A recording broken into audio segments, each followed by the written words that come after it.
À tous, j'espère que vous allez bien. Ça fait hyper longtemps qu'on ne s'est pas vu, nous en fait, ça fait depuis cet été. On est de retour pour un nouveau live sur nos chaînes Twitch, twitch.tv/Ultia et twitch.tv/Glenna Live, afin de parler bande dessinée ensemble, bande dessinée, mais pas que. Vous le verrez aujourd'hui, on va vraiment aborder plein de sujets, ça va être trop intéressant. Comme d'habitude et en préambule de cette émission, je vous permets de vous indiquer que aujourd'hui, vous pourrez gagner 2 bandes dessinées dédicacées, une sur la chaîne de Glenna Live et une sur ma propre chaîne. Et cette fois-ci, nous allons parler de pas n'importe quelle bande dessinée. Si vous me suivez sur mes lives au quotidien, vous le savez, j'en ai beaucoup parlé. C'est Randy Shields et la fake news du patient zéro, une bande dessinée qui raconte comment une fake news a participé à faire connaître davantage le sida, son origine, mais aussi du coup le faire entendre auprès des médias, des politiques, etc. etc. Vraiment très intéressant. Ça va être un sujet très chouette à aborder tous ensemble. Donc pour cela, je suis accompagnée d'invités d'exception, puisque je suis aux côtés de Maurice de Simili Queer. Bonjour. Bonjour Maurice, tu vas bien? Très bien, toi? Oui, mais ça va super. Donc toi Maurice, tu es journaliste, tu es auteur. Aussi, d'ailleurs, tu vas nous en parler un petit peu aujourd'hui. Et tu es à la tête du média Simili Queer. Oui, exact. C'est un média LGBT en ligne. J'en parle maintenant? Ouais, carrément. C'est un média LGBT en ligne sur les réseaux sociaux et qui s'intéresse à décrypter l'actualité, la culture et l'histoire de la communauté LGBT dont on va parler aujourd'hui avec Randy Shields. Exactement. Donc, je suis très contente que tu m'accompagnes aujourd'hui. En plus Également. de ça, on a parlé un petit peu ensemble tout à l'heure et j'arrêtais pas de lui dire pas d'émission avant l'émission parce que vraiment, t'as des trucs trop intéressants à dire et j'ai tellement envie que vous soyez là aussi quand il va les dire. Donc, merci beaucoup pour ça. Et je suis évidemment, comme d'habitude, accompagnée des auteurs de la bande dessinée dont on va parler aujourd'hui, Randy Shields et la fake news du patient zéro, puisque je suis accompagnée de Héloïse Chauchois, donc, qui est dessinatrice pour cette bande dessinée. Toi, Héloïse, tu as déjà fait plusieurs bandes dessinées, notamment chez Dargaud, chez Delcourt aussi. J'ai vu aussi ta BD sur le 11 septembre, le jour où le monde a basculé. Voilà, j'ai vu ça là parce que moi je suis née un 11 septembre. Du coup, elle est ressortie du lot quand j'ai fait des recherches sur toi. Et je suis aussi accompagnée de Clément Xavier, du coup, que tu es scénariste aux côtés donc, de Héloïse qui est au dessin sur cette bande dessinée Randy Shields. Tu es aussi auteur d'autres bandes dessinées. Est-ce que c'est ta première? Ah non, tu es déjà chez Glenna avec Waco Horror, c'est ça? Oui, tout à fait, Waco Horror, dans la même collection, avec ma compagne et Stéphane Soularue au dessin. Ok, très bien. Et bien voilà, on va avoir une chouette conversation tous ensemble aujourd'hui. Alors, je vous invite à faire point d'exclamation giveaway et point d'exclamation Glenna dans le chat. Avec point d'exclamation Glenna, vous avez plus d'infos sur ce dont on va parler aujourd'hui. Avec point d'exclamation giveaway, vous aurez du coup la possibilité de gagner une bande dessinée dédicacée, que ça soit sur ma chaîne ou sur celle de Glenna. L'idée, c'est d'aller sur les deux pour maximiser vos chances. Et en plus de ça, Héloïse, vers la fin de l'émission, vers la moitié de l'émission, tu vas dédicacer certaines de ces, enfin une ou en tout cas les deux, on verra bien avec le temps qui nous reste, cette bande dessinée. Et puis maintenant, parce qu'on est hyper équipés, attention, Zénithal, regardez-moi ça, waouh, oh my god. Donc déjà, vous pouvez admirer ma manucure, c'est pas du tout le sujet. Donc voilà, donc n'hésitez pas à participer sur nos 2 lives, bien évidemment, pour l'exclamation giveaway, et on fera le tirage au sort à la fin de l'émission. Bon, alors Maurice, du coup, moi je suis habituée à faire ces bandes dessinées, ces live bandes dessinées avec les auteurs, bien sûr. Parfois je suis toute seule avec les auteurs et parfois j'ai un invité qui est un peu en co-host avec moi, en co-présentation. Souvent c'est quelqu'un qui va être soit un petit peu expert sur le sujet. Bon, toi évidemment tu as un média carrément sur les actualités autour du monde LGBT, etc. Tu semblais très à propos pour parler de ce sujet. Tu as énormément de connaissances à nous donner. Mais je me suis demandé, c'est quoi ton rapport à la bande dessinée? Parce que là, on va parler de bande dessinée. Tu lis, toi? Est-ce que tu as lu? À la bande dessinée en général? Ton rapport à la lecture et plus particulièrement à la bande dessinée? La bande dessinée, j'en avais lu beaucoup quand j'étais jeune. Surtout des comics. J'étais très comics. À l'époque, il n'y avait pas beaucoup de représentation LGBT dans les comics, donc voilà. Bien au contraire, non. Ouais. C'est un peu mascu, quoi. À l'époque, c'était très hétéronormé, mais du coup, j'adorais tous les personnages féminins. Genre Bad Girl, j'adorais les Bad Girls, c'était ma passion. Bref, tellement gay. Et mon rapport à la BD, de façon générale, enfin à la lecture, je lis beaucoup d'œuvres sur la thématique, sur les thématiques qui touchent à la communauté LGBT, notamment pour mon travail. Et en tout cas, j'ai eu plaisir à découvrir celle-ci sur Randy Shields. Ouais, moi aussi, je l'ai vraiment dévoré. Donc ouais, beaucoup de comics. Et au final, est-ce que genre, en lisant Randy Shields et la fake news du patient zéro, est-ce que tu t'es dit, tiens, je mettrais bien le nez dans d'autres bandes dessinées? Est-ce que tu t'es dit que c'est agréable comme lecture C'est vrai que le format de la bande dessinée permet justement de faire passer une histoire de façon plus soft, un petit peu plus, de façon plus agréable que lire la biographie de quelqu'un. Alors bien sûr, on n'a pas autant d'infos parce que les médiums sont différents, mais l'outil, enfin le support bande dessinée permet en tout cas d'aborder un sujet comme Randy Shields d'une façon un petit peu détournée et de connaître un petit peu les grands faits marquants un petit peu de sa vie.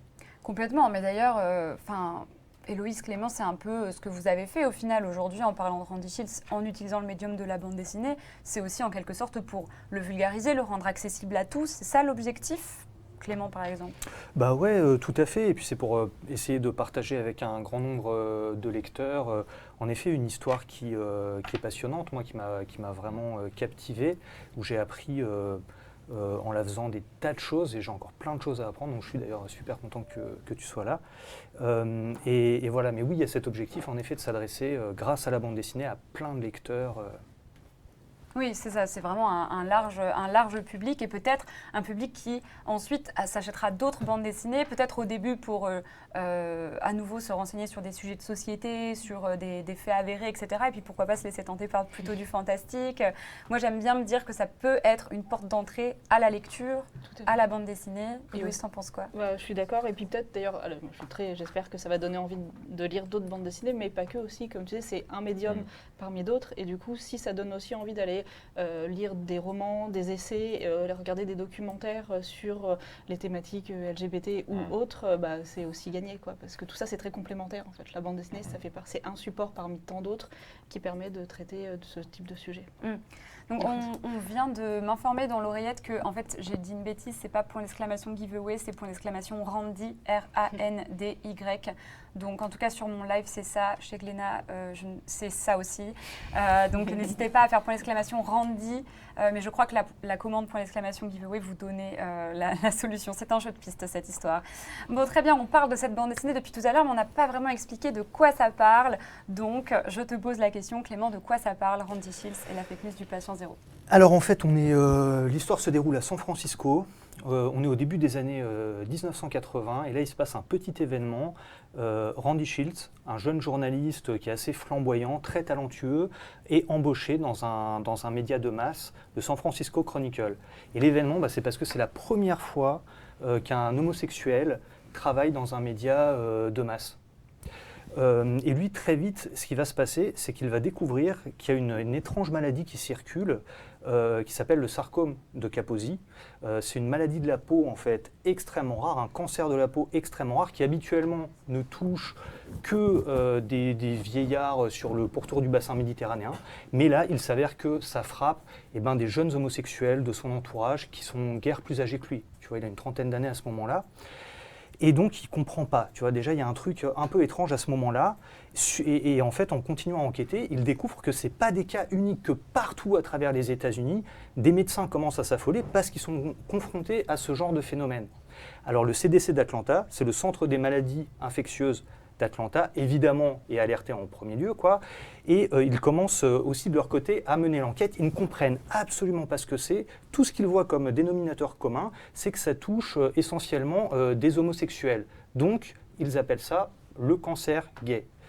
Et leur problème à eux, en fait, c'est qu'ils n'ont aucun moyen financier et en fait, ils dépendent du gouvernement.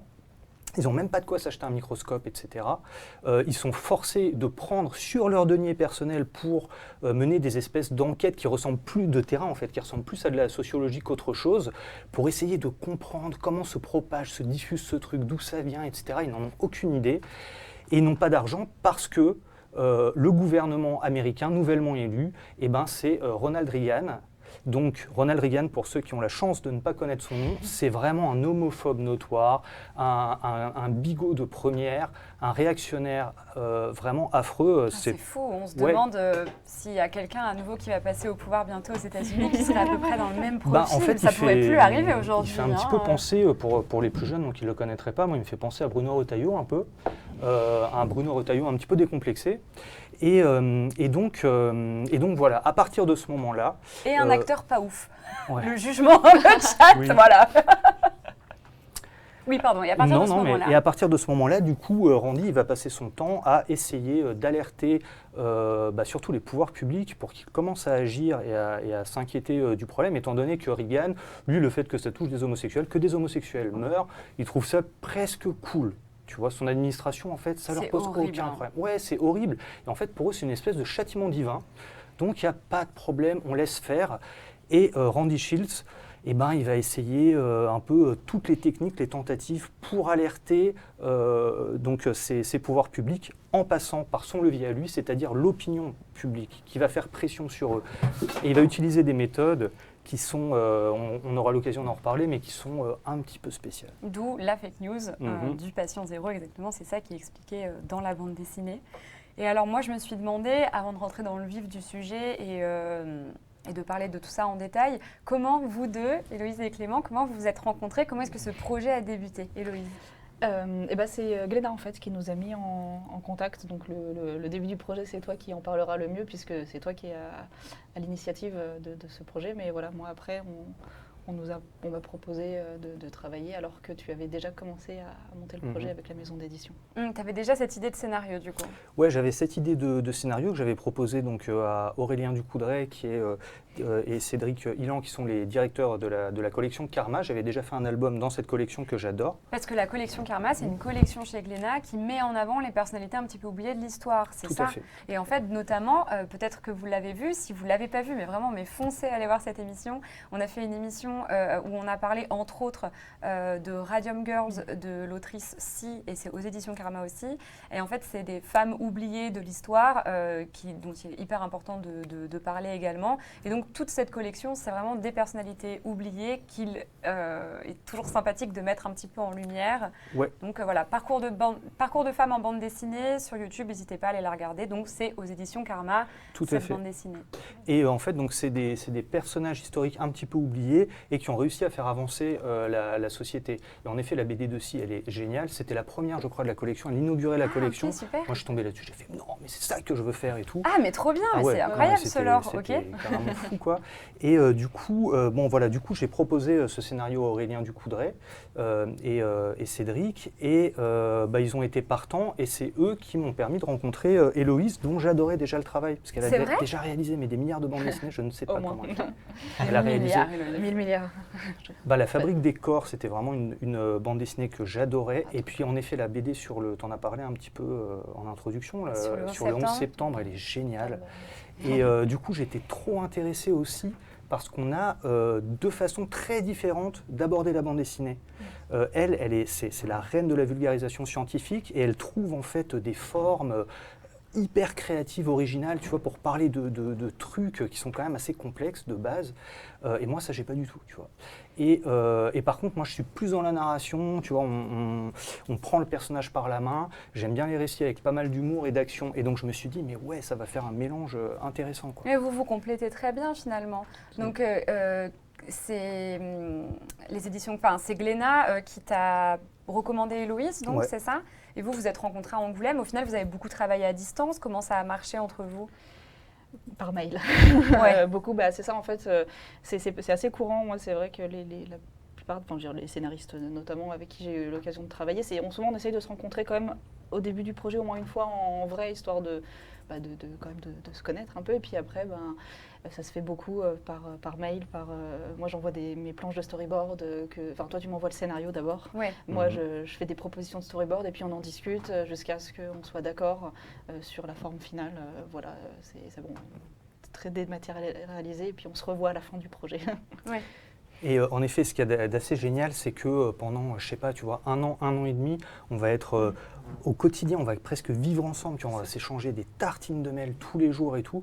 Et ce que j'adore là-dedans, c'est que la bande dessinée, en fait, pour moi, le moment où elle existe, où elle s'écrit, c'est pas quand j'envoie un scénario, tu vois, c'est un peu abstrait, des fois c'est un peu à côté et tout. C'est au moment où on va faire le découpage, cette étape-là du découpage qui est magique, quoi. Où Héloïse fait des propositions qu'en général je trouvais vraiment géniales, et puis on va adapter un peu le récit à partir de ces propositions. Et ça j'adore. Ouais. Ça, c'était super, pardon. Vas-y, non, dis-moi, j'ai vraiment beaucoup adoré travailler comme ça, où en effet, il y avait donc cette première proposition de scénario. Moi, je m'en emparais, je faisais un découpage, et en fait, ça te donnait des nouvelles idées. Et en fait, du coup, on ajustait en effet et le scénario et même le découpage des planches en fonction de ce que ça, des idées que ça pouvait soulever, quoi. C'était un outil de travail vraiment ce storyboard, et ça c'était vraiment super. Et Héloïse, du coup, est-ce que tu peux expliquer aux gens qui nous regardent ce que c'est le découpage? Le découpage, on rentre un peu dans les termes de BD. Alors le découpage, peut-être toi Maurice, tu sais peut-être pas ce que c'est. Le découpage, c'est la partie complexe pour moi, où en fait je passe de la page blanche à la page avec les cases en fait en bande dessinée. En fait, voilà, la particularité de la bande dessinée, c'est que on doit organiser dans l'espace d'une page une action narrative voilà, qui se déroule voilà, parfois sur un temps donné, quoi. Et voilà, et le découpage, c'est de se dire, voilà, j'ai mon scénario qui ressemble globalement à une pièce de théâtre, où c'est très dialogué, parce que dans la bande dessinée, il y a énormément de discours directs et un peu des intentions de lieux, de personnages, d'actions, etc. Et en fait, on prend ce texte qui est dans un document Word et voilà, et il faut se dire bon voilà, qu'est-ce que je vais faire, comment est-ce que je vais mettre en scène les personnages, dans quelle case va y avoir exactement quoi. Combien de cases, la forme des cases, le rythme des cases dans la page. Souvent on travaille d'ailleurs en double page plutôt dans la bande dessinée plus qu'en page simple, parce que quand on lit un ouvrage, en fait il y a une prélecture des doubles pages, les doubles pages fonctionnent ensemble, et c'est ça c'est la partie vraiment c'est la conception de la bande dessinée. Et ça, c'est le découpage. Et en fait, ça va de pair avec ce qu'on appelle le storyboard, où on met donc dans les cases ce qui d'abord sont des bonhommes bâtons assez peu définis, mais où on va choisir les plans aussi. Qu'est-ce qu'on fait? Des gros plans, des plans moyens, des plans lointains. Voilà, comment est-ce qu'on dessine les personnages, les décors dans la bande dessinée. Par exemple, moi, il y a cette double page-là qui m'a un petit peu marquée, parce que là, ici, on voit bien que tu as choisi délibérément de... Non, pas la zénithale. Ok, pas la zénithale. Très bien, je vais la montrer comme ça. Bon, donc là, je vois que tu as choisi de découper cette discussion avec les deux interlocuteurs qui sont pourtant au même endroit et qui sont statiques. Et pour autant, tu as décidé de les séparer en 3 cases. Je vais le montrer à la caméra, et puisque tu peux peut-être nous expliquer pourquoi. Bonne question. Alors, parfois, c'est des choix. Alors là, c'est le même personnage qui parle, en fait. Et le fait de le découper en plusieurs cases, ça permettait, moi aussi, de donner un rythme à son récit de dialogue aussi. Enfin, ça peut être des choix de rythme, en fait, d'utiliser plusieurs cases au lieu d'une seule pour présenter quelque chose qui pourrait être aussi représenté aussi bien dans une seule case, vous voyez, mais ça donne des impressions de lecture différentes, en fait, D'accord. Oui, parce qu'au final, bon, on en a déjà parlé pendant ces émissions où on parle de bande dessinée, mais en fait, la bande dessinée, c'est particulier comme format parce que c'est toi qui dirige. En fait, quand tu regardes un film, le rythme, il t'est imposé par le réalisateur. Tu n'as pas le choix, quoi. À moins que tu fasses pause pour aller faire pipi, tu n'as pas vraiment le choix du rythme. Alors que la bande dessinée, c'est le lecteur qui fait un peu sa vie. Est-ce qu'il va lire vite? Est-ce qu'il va se prendre son temps? Et donc, c'est avec le découpage, au final, que tu arrives un petit peu à rythmer tout ça. Exactement, c'est de la lecture active, en effet. Et nous, notre but, à toi et à moi, c'est quand même de donner un certain rythme. En fait, la manière qu'on a de découper le texte, parfois dans différentes bulles, donc les cases, ça donne une intention aussi, un ton en fait au personnage, un ton dans le dialogue. Et ça, c'est des choses qui peuvent comme il n'y a pas, voilà, la bande dessinée, c'est super, c'est très complet comme média, mais il n'y a pas le son. Et notamment, alors que les personnages parlent, et en fait, ça peut aussi nous aider, nous, à donner des tons différents aux personnages, et puis voilà, à avoir des rythmes dans la parole, comme quand on parle, on fait des pauses ou non, etc. Et à donner des intentions de lecture. D'accord, mais c'est super intéressant. Du coup, je me demandais, voilà, on a commencé un petit peu à en parler. Pourquoi exactement Randy Shields? Au final, Randy Shields, il est très peu connu en Europe. D'ailleurs, toi, Maurice, quand tu t'es renseigné quand tu as vu Randy Shields, toi, tu ne le connaissais pas de cet œil-là, finalement. Oui, moi, Randy Shields, quand j'en ai entendu parler la première fois, c'était vraiment sous un aspect, du point de vue de Gaëtan Ducasse, qui est donc la victime de la fake news. Et les articles que j'avais lus sur Randy Shields, c'était des articles très accablants, vis-à-vis du fait qu'il avait créé cette fake news. Bon, je spoil totalement la BD. Bah oui, non mais après voilà. En vrai, c'est dans le titre. En vrai, c'est un petit peu le pitch, c'est dans le titre. Hein, voilà, Randy Shields, il a essayé de trouver un bouc émissaire. Il s'est dit mais qu'est-ce qui va faire que je vais réussir à faire parler de tout ça? Qu'est-ce qui va soulever les médias? Qu'est-ce qui va soulever les politiques? Qu'est-ce que je peux faire? Et il s'est dit bon, ok, ce mec-là, comme tu l'as dit, Gaëtan Dugas, c'est un steward canadien. Du coup, il est connu pour avoir pas mal de conquêtes dans beaucoup d'aéroports dans lesquels il travaille. C'est le patient parfait pour le départ de cette fake news parce qu'il a en effet contaminé beaucoup de personnes, c'est factuel, mais il l'a absolument pas fait sciemment. Et Randy Shields, lui, carrément, c'est le génie du mal, c'est le prochain Zodiac, et c'est ça qu'il a voulu dire, et c'est ça qui a fait qu'on s'est enfin intéressé à tout ça. Et donc, du coup, oui, pourquoi je disais ça, je ne sais plus. C'est mon rapport avec Randy Shields, c'est oui, que voilà, surtout c'est de là que c'est parti. Ouais, et Randy Shields est très peu connu en Europe, et je pense que ça a été aussi une figure qui a été rapidement oubliée, notamment parce qu'on a une certaine tendance à mettre les gens qui dérangent un peu sous le tapis. On fait comme s'ils n'existaient plus, alors qu'il a existé et il a eu un impact significatif dans la crise du VIH-Sida, qu'on le veuille ou non, même si ses actions étaient discutables, il a permis de faire avancer le fait d'en parler. Donc ça, c'est complètement, et on va en parler davantage un petit peu plus loin dans l'émission, mais c'est complètement ça. Donc voilà, c'est toi, Clément, du coup, quand tu as eu cette idée, comment tu l'as découvert, Randy Shields? Qu'est-ce qui s'est passé? Pourquoi tu as dit, OK, c'est sur ça que je vais faire ma BD donc? Bah moi, je suis comme toi, sauf que j'en avais carrément jamais entendu parler de Randy Shields. Enfin, je croyais n'en avoir jamais entendu parler. Ce qui m'a intéressé, en fait, au début, je ne suis pas du tout rentré dans cette histoire par Randy Shields. En fait, c'était pendant le Covid. Donc, vous voyez, on était tous confinés. Rappelez-vous de cette ancienne époque et tout. Non, merci, j'ai pas trop envie de me rappeler. Ouais. Allez, on oublie. Rappelez-vous. Et du coup, j'étais enfermé devant mon ordinateur et j'entendais tout le temps parler du patient zéro. Patient zéro, patient zéro. Il y a eu une BD d'ailleurs, Oui. elle n'est pas éditée chez Glénat même. Mais oui. Mais oui, la Ce qui BD fait qu'on du n'a pas patient pu zéro. prendre ce titre pour notre BD. Bon. Ah, mais il y a une histoire de dingue, parce que du coup, c'est une bande dessinée qui parle du patient zéro, du Covid. Du Covid. Voilà. Et du coup, je me dis, mais qu'est-ce que c'est que cette histoire de patient zéro? J'ai pas l'esprit très scientifique, donc je suis allé chercher sur Internet. Et là, je suis tombé sur, non pas le patient zéro du Covid, qui doit être un pangolin, ou je sais plus maintenant ce que c'est censé être. Ils savent pas trop. Est-ce que c'est vrai cette histoire de pangolin? Non, je sais crois pas. Je crois pas. La Je crois que fake c'est news CIA. du pangolin.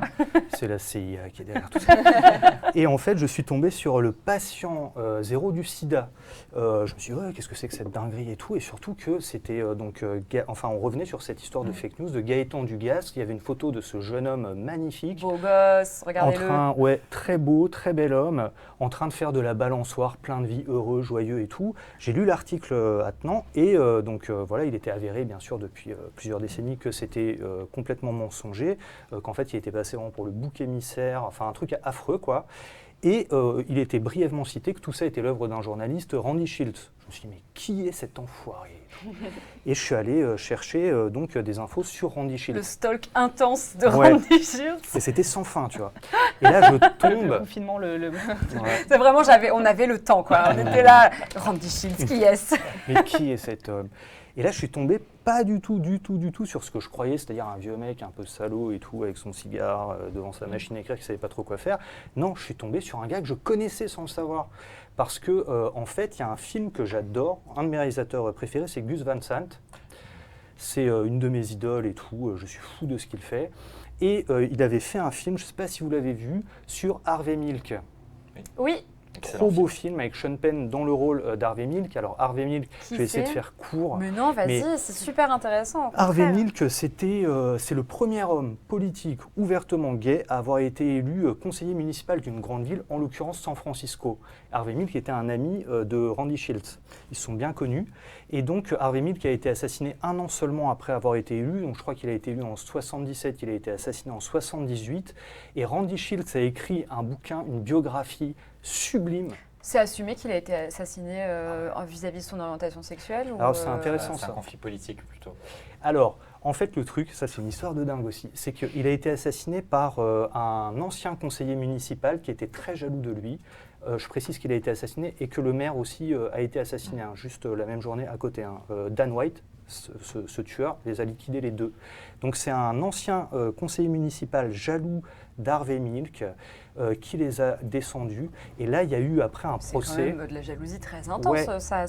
Donc il était carrément homophobe, hein, le gars. Hein. Il était homophobe de ouf. Hein. Ah oui. Et il y a eu un procès et ça a donné lieu à une défense qui est restée dans les annales de la justice parce que ces avocats ont dit, on appelle ça la défense Twinkies. Twinkies, c'était des petites barres chocolatées. Et ils ont dit, non, mais Dan White n'était pas homophobe. Mais non, c'est un brave gars, il adore tout le monde et tout. Le truc, c'est qu'il a pété les plombs parce qu'il a mangé des Twinkies, ces petites barres chocolatées. Ça lui a fait péter un câble, le sucre, la malbouffe, lui a fait péter un câble. Et donc, il a commis cet acte irréparable. Heureusement qu'il ne jouait pas aux jeux vidéo, parce que sinon, ça aurait donné de la matière à ceux qui disent que les jeux vidéo Mais ça a bien marché, hein. Ça a bien marché. Les Twinkies rendent violents. Il est resté en prison 5 ans, je crois. D'accord. Donc, il est devenu quoi après? Il a mangé trop de Twinkies après, il s'est suicidé. Ah ouais, c'est vrai? Ouais, 2 ans après sa libération. En fait, c'est un gars qui avait quand même des gros problèmes. Ouais, d'accord. Ah oui, d'accord, c'est hyper intense, quoi. Et donc voilà, moi j'ai vu ce film, en fait, donc j'avais vu ce film sur Harvey Milk, je ne savais pas que c'était l'adaptation d'un bouquin de Randy Shields, ce film que j'avais adoré. Je suis allé lire le bouquin de Randy Shields et je suis tombé sur un chef-d'œuvre du nouveau journalisme, qui est un genre littéraire que j'adore, c'est de la tuerie. C'est comme ça que tu t'es dit que ça ferait vraiment l'objet d'une bande dessinée? Ben ouais, je me suis dit, là, il y a un truc, complexe, bizarre, je ne sais pas quoi en penser. Donc, en général, quand je ne sais pas trop quoi penser de quelque chose, déjà, j'ai envie de me renseigner davantage, d'en découvrir plus. Et ma curiosité était vraiment attisée. Et puis, ouais, petit à petit, je me suis dit, non, mais là, il y a une histoire incroyable. Ce personnage, il est assez fou, quoi. Donc je me suis demandé, donc voilà, comment vous avez fait pour procéder à tout ce qui est recherche, documentation, les sources, mais tous les deux, hein, parce que toi, Héloïse, du coup, tu dessines, donc tu as dû regarder des photos de Randy Shields, regarder des vidéos. Comment tu as fait? Et alors, on a la chance quand même que l'intrigue se passe dans les années 80, donc il y a déjà quand même pas mal d'images d'archives, des photos, notamment on représente les prides de l'époque et ça, c'est très documenté, avec des photos de très bonne qualité qu'on trouve très facilement sur Internet, qui sont bien sourcées. Et il y a aussi il y a les films qui se passent à l'époque, qui nous permettent d'avoir des bonnes images de San Francisco, des gens, la manière dont ils s'habillaient à l'époque, etc. Je me suis aussi basée sur des films non documentaires, mais par exemple, comme nous, ça se passe au San Francisco Chronicle, à peu près à la même époque que le Zodiac, et que Fincher a fait un film, et qu'on sait que Fincher est un type ultra, très pointilleux, etc. Je me suis basée sur son film pour les locaux du San Francisco. Donc tu as regardé le Zodiac J'ai regardé le film Zodiac, en tout cas je l'avais déjà vu, mais j'ai été re-regarder dans l'espace que ça se passe dans les locaux du journal pour m'inspirer de ça pour dessiner les locaux, parce que là j'avais un peu de difficulté à trouver des refs de bonne qualité à l'intérieur de ça. Parce que après j'ai fait ce que j'ai pu, hein, tu vois, genre j'ai pas un dessin ultra réaliste, hein, mais c'est juste aussi pour être sûr de ne pas faire de gros anachronismes. C'était ça le plus le truc sur lequel il fallait faire attention, c'est les anachronismes. Je crois que c'est Cyrielle pour Radium Girls qui avait dit j'ai Google des trucs que j'aurais jamais pensé Google, genre poignée de porte, années 30. Enfin, tu vois, tu te dis, mais c'est des anachronismes, il y en a absolument partout. Tu ne sais pas du tout comment faire pour dessiner telle ou telle chose. C'est ça. Alors après, c'est un travail quand même monstrueux. C'est ça. Alors après, comme nous, on ne fait pas une bande dessinée historique sur les années 80, j'ai certainement laissé passer des trucs parce que le but, c'était pas que ce soit à l'exactitude de la poignée de porte, mais quand même, il faut faire attention au téléphone, aux meubles, même à l'ambiance en fait globale. Les intérieurs étaient sensiblement pareils qu'aujourd'hui, mais juste avec des ambiances, des meubles, des trucs un peu différents et qui nous permettent, nous aussi, à la fois d'être exacts et en plus de caler des ambiances et de faire tout de suite sentir aux lecteurs, qui ne sont pas en 2020, mais qui sont dans les années 80. Oui, de l'immersion, ça se sent beaucoup. Et pareil pour les coupes de cheveux, les vêtements. Alors bon, c'est les années 80, donc globalement, quand même, jean, t-shirt, ça existe, etc. Mais quand même, il y a un truc où, c'est aussi des poses d'ambiance des personnages, etc. Donc oui, des recherches documentaires, tu m'as vachement aidé aussi, toi, tu me fournissais des docs de base sur lesquels moi je pouvais me caler, mais voilà, après ça fait partie du travail d'aller faire des recherches documentaires. Ouais, parce que toi, du coup, Clément, pareil, tu as regardé beaucoup de films, comment tu as travaillé aussi? Alors, le gros problème, en fait, dans cette bande dessinée, c'est pas tellement L'absence de doc, ça m'arrive de faire des BD un peu historiques où tu vois, faut aller chercher avec les dents dans les archives des trucs et tout pour comprendre qu'est-ce qui s'est passé. Là, il y a trop de doc, beaucoup trop. On est inondé. Ouais, non, mais de la folie. Et du coup, en plus, je leur dis, j'ai vraiment pas l'esprit scientifique. Du coup, parfois, c'est des trucs aussi essentiellement en anglais. Ouais, j'étais complètement perdu et tout. Et donc, il y a eu un gros travail, tu vois. J'étais comme dans une jungle avec ma petite machette, tu vois, à essayer juste de me frayer un chemin. Donc, doc pléthorique. Et après, qu'il fallait un peu passer au tamis d'un récit qui va se dérouler sur 150 pages. Donc, tu vois, forcément, il faut élaguer faire le comme tri. un bourrin. Ouais. Ouais. Et ce qui est, et après l'autre truc un peu complexe, c'est en effet on a quand même pas mal de docs photos, mais par exemple pour Randy, moi le truc qui est un peu compliqué, c'est que là on présente des personnages qu'on va devoir faire vivre dans les pages de la bande dessinée. Or je le connais pas, et en fait on a assez peu, on a quelques vidéos d'interviews de lui, mais même au niveau de sa morphologie, de sa physionomie, ça c'est un peu plus complexe en fait de se rendre compte d'à quoi ressemblaient vraiment les personnes d'après les photos si on les voit pas vivre. Et donc certainement qu'en fait moi j'ai peut-être dessiné un personnage qui n'est pas exactement, même plus que certainement qui ne ressemble pas exactement à Randy Schultz, parce que c'est difficile d'avoir l'appréhension des gens. Expressions faciales. Ouais, et puis même dans l'espace, est-ce qu'il est grand, est-ce qu'il est pas grand, en fait c'est dur quand on l'a. Ah oui, t'as pas chopé sa taille Non. Moi, je l'imagine vraiment comme tu l'as fait. Ouais, bon, tant mieux. Ouais, voilà. Justement, par rapport à, là tu parlais du réalisme, de l'adaptation, etc. Je me demandais, dans cette BD, quand tu travailles une BD, enfin quand vous travaillez une BD, quel rapport au réel tu as? Par exemple, il y a plusieurs scènes, enfin je pense qu'on peut parler de scènes dans une BD, plusieurs scènes dans la BD où je me suis posé la question, est-ce que ça s'est vraiment passé? Par exemple, la rencontre où il est dans le bureau de The Advocate, qui est un média gay à San Francisco, et où il rencontre notamment l'annonceur, où il y a cette rencontre entre... Il faut que j'arrête de spoiler tout le temps la BD. En vrai, si tu peux, c'est juste que tu sais, c'est pas, il n'y a pas un plot twist incroyable. Et en gros, ça donnera aux gens envie de lire. Un annonceur, donc un annonceur, c'est quelqu'un qui paye des pubs dans un magazine, qui dit non, tu parles pas de tel ou tel sujet. Ça, à quel moment, comment vous savez si ça s'est produit? Est-ce que ça s'est produit? Est-ce que c'est inventé? Comment ça se passe? Est-ce que les avocats de Advocate sont au courant? Je te laisse répondre parce que... Alors, si les avocats ont des réclamations à faire, il ne faut pas qu'ils voient avec moi. Non, alors, le truc, c'est que c'est une question hyper importante là, que tu viens de poser. Parce que ce qui se passe, c'est que je ne suis pas journaliste. Je ne suis pas historien, je suis d'ailleurs malheureux de ne pas l'être. Je ne suis pas scientifique non plus, encore une fois, j'ai des connaissances très limitées.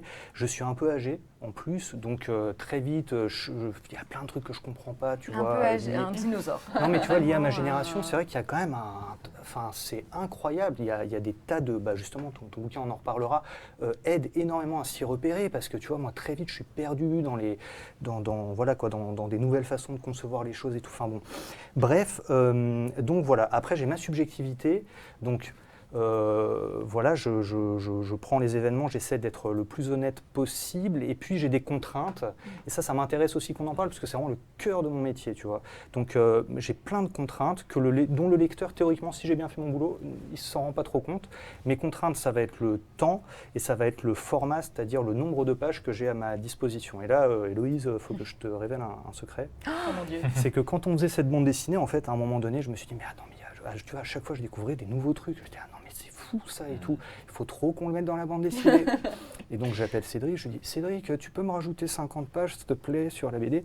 Cédric, il me dit, ouais, tu crois que Héloïse n'a que ça à faire et tout?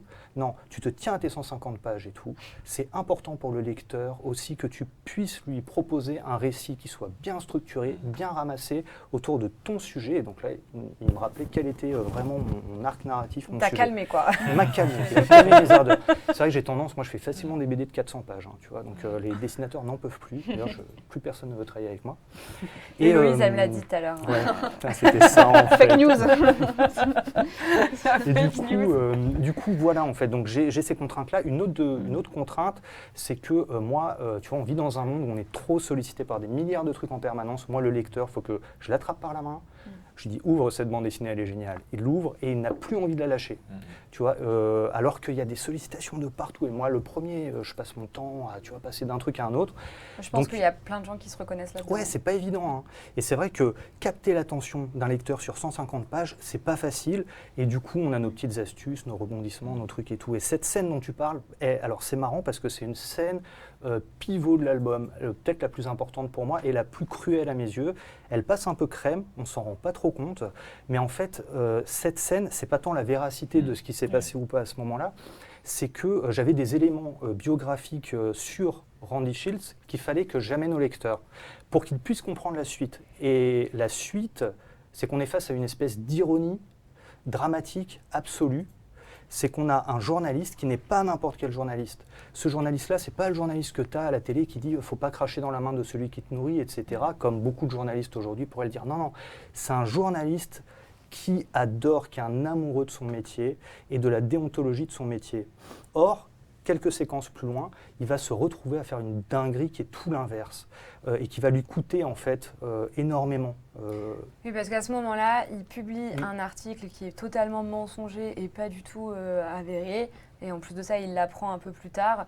Il accuse donc les saunas gays de San Francisco être vecteurs du sida. Il dit que c'est dans l'eau en fait que ça se passe. C'est pas du tout vrai.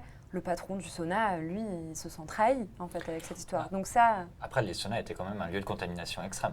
Oui, mais c'est parce qu'il a dit dans son article. Oui, enfin, je sais pas, j'ai pas lu l'article. Alors ce premier article, tu parles du tout premier. Oui, il a dit qu'il faut fermer les saunas, Ouais. c'est à cause des saunas. En fait, oui, c'est vrai, c'était. Est-ce qu'il avait parlé de l'eau ou pas? Alors, ouais, en fait, en effet, mais ça, au moins, il était assez honnête. C'est-à-dire, il a dit, écoutez, le truc, c'est qu'il se passe quelque chose, voilà, il y a cette maladie qui commence à essaimer et tout machin.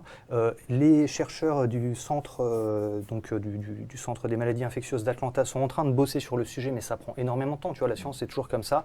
Et là, il a dit, écoutez, les gars, les amis, là, le sauna, il y a moyen, on sait que c'est un foyer de contamination, ce qui n'était pas faux, on ne sait pas d'où ça vient. Là, tu vois, à ce moment-là, ils se disaient, mais c'est peut-être dans l'air, c'est peut-être dans les produits qu'on utilise pour écurer le sol, le fond de la piscine, c'est peut-être dans l'eau, tu vois. Ils en étaient vraiment à ce stade-là. Oui, voilà, tu ils vois. savaient pas quoi, c'était des suppositions. Donc, en effet, il publie cette première nouvelle qui lui vaut quand même de raconter des... Mais ça, bon, à la limite, c'est pas tellement le problème. Lui, il assume, c'était vraiment genre principe de précaution, on n'y va pas. On ne sait pas si c'est ça ou pas, mais n'y allons pas en attendant d'avoir la réponse scientifique, etc. Et là, avec ce qui se passe plus tard, donc après, il essaie de publier son article, par contre, qui est plus étayé, donc un peu différent sur cette maladie qui est en train d'essaimer, de tuer plein de gens, etc. Personne ne va en entendre parler dans les médias qu'il sollicite. Donc, au final, il va voir sa connaissance à The Advocate, le rédacteur en chef de The Advocate, qui n'est pas n'importe quel journal. C'est, je crois, le plus vieux journal LGBTQ+. Ouais. Gay. Faut dire les choses, parce qu'à l'époque, c'était pas un journal LGBT, c'était un journal gay, comme Tétu en France. C'est un journal gay qui, aujourd'hui, se revendique LGBT. Mais de toi à moi, ça reste un journal gay. Ok. En tout cas, bon, c'est un peu une institution. Faut que j'arrête de dire des dingueries comme ça. Si, vas-y, hein, mais dis des dingueries. Et parce que c'est donc le plus ancien, tu vois, je crois qu'il a été fondé en 1967 Oui, et tout historiquement parlant, c'est Historiquement très parlant, fort. et Ouais. il continue en effet à tourner aujourd'hui, quoi. Et donc voilà, moi, mes points biographiques que j'avais besoin de faire passer à ce moment-là pour qu'on comprenne l'ironie qui allait arriver plus tard, c'est que Randy Shields, quand il a commencé sa carrière de journaliste, il a bossé pour The Advocate. Au début de sa carrière, ça se passait bien et tout, sauf qu'à un moment donné, par déontologie, il est allé voir, c'est plutôt le rédacteur en chef qui est venu le voir et qui lui a dit, écoute, tu sais, on a des annonceurs dans notre journal et tout, ton article là que tu publies sur je ne sais pas quel sujet de société, voilà, est-ce que ça les dérange? Est-ce que tu peux redescendre un peu? Et Randy a dit, quoi? Mais va te faire et tout, parce que moi je suis un journaliste, moi je me fais pas acheter et tout, truc. Donc le rédacteur en chef lui a dit, mais attends, mais t'es le chevalier blanc du journalisme, toi. Mais moi, tu vois, j'ai des salaires à payer, j'ai une boîte à faire tourner, donc un peu d'eau dans ton vin, mon gars. Et Randy part à ce moment-là, pour une raison vraiment purement déontologique, d'amour de son métier. Et il faut dire qu'à ce moment-là, en fait, il se retrouve sans rien. Il va Oui, tout vivre- ça pour au final faire cet article mensonger, final, ouais. etc. Du coup, c'est quoi la part de vrai et la part de faux dans cette scène, par exemple? Ben, la part de vrai, c'est qu'ils se connaissent bien. C'est que le rédacteur en chef du Chronicle, non, le rédacteur en chef de The Advocate ne peut pas le blairer, que c'est extrêmement humiliant pour Randy d'aller le solliciter après tout le bordel qui s'est passé entre eux. Et voilà, et qu'ils ont une conception un petit peu différente du journalisme, quoi. Et d'ailleurs, cette fake news-là, elle a eu des conséquences qui sont énormes sur la communauté LGBT et on le voit dans la bande dessinée. La communauté LGBT traite Randy Shields de faux frère. Il lui a mis des bâtons il leur met des bâtons dans les roues parce qu'en fait, ça brosse les médias, les anti-LGBT dans le sens du poil. À la bonne heure, cette maladie qui se J'apporte un véhicule. tout petit Dis-moi. point de précision, surtout les gays. Ok. Surtout les hommes cis-gays, faut préciser. Faut rendre à César ce qui est à César, même le moins bon, et notamment sur les personnes qui l'ont agressé. Alors je ne sais pas si dans la réalité c'était une agression ou des crachats, moi j'avais lu des crachats, c'était des hommes cis-gays qui voulaient continuer à profiter des acquis qu'ils avaient notamment eu de liberté sexuelle, notamment via les saunas gays, etc. Et qui avaient peur que ces infos de Randy Shields viennent devenir une atteinte à leur liberté. Donc quand on dit que les pouvoirs institutionnels ne voulaient pas de l'article, c'est vrai, mais aussi les personnes de sa propre communauté qui ne voulaient pas en entendre parler. Et ça, c'est important aussi de recontextualiser ça. Ça, c'est sur ce premier truc donc, qui concerne le sauna gay. Mhm. Là, ce qui se passe, c'est tu parles d'acquis, moi je parle vraiment de conquis. Et c'est vrai qu'en fait, les gays commencent à avoir des espaces de liberté, etc., ils sont chèrement, durement battus pour les avoir. Ils commencent à être un peu mieux considérés, un peu moins ostracisés et tout. Ils arrivent enfin à être un peu fiers, quoi. Enfin, ils arrivent à être un peu fiers, en effet. Et puis surtout à décorréler la maladie de l'homosexualité. Parce qu'en fait, pendant très très longtemps, je crois que l'OMS, C'était bien après. Ouais, c'était c'est bien pas- après, c'est pas du c'est tout en encore 1980. retiré, des l'homosexualité maladies est mentales vraiment- à cette époque-là, je crois. Ouais, Ouais, c'est ça. c'était plus dans les années L'OMS, 80. c'est en 1990, je crois, Oh là là. qu'ils ont dit, ouais, en fait, c'est pas, on les retire des pathologies genre mentales. Ouais. Donc c'était genre, comme la schizophrénie d'être Mm. homosexuel, tu vois, un truc, Mm. en 1990. Hein. Bref, à notre époque, donc, qui nous concerne là, dans les années 80, ouais, quand même, les homosexuels, ils ont extrêmement peur d'être renvoyés, qu'il y ait cette association qui soit de nouveau faite entre maladie et homosexualité. Et du coup, c'est pour ça que ça passe très très mal, ce truc-là, d'une maladie qui ne concernerait que les homosexuels, etc.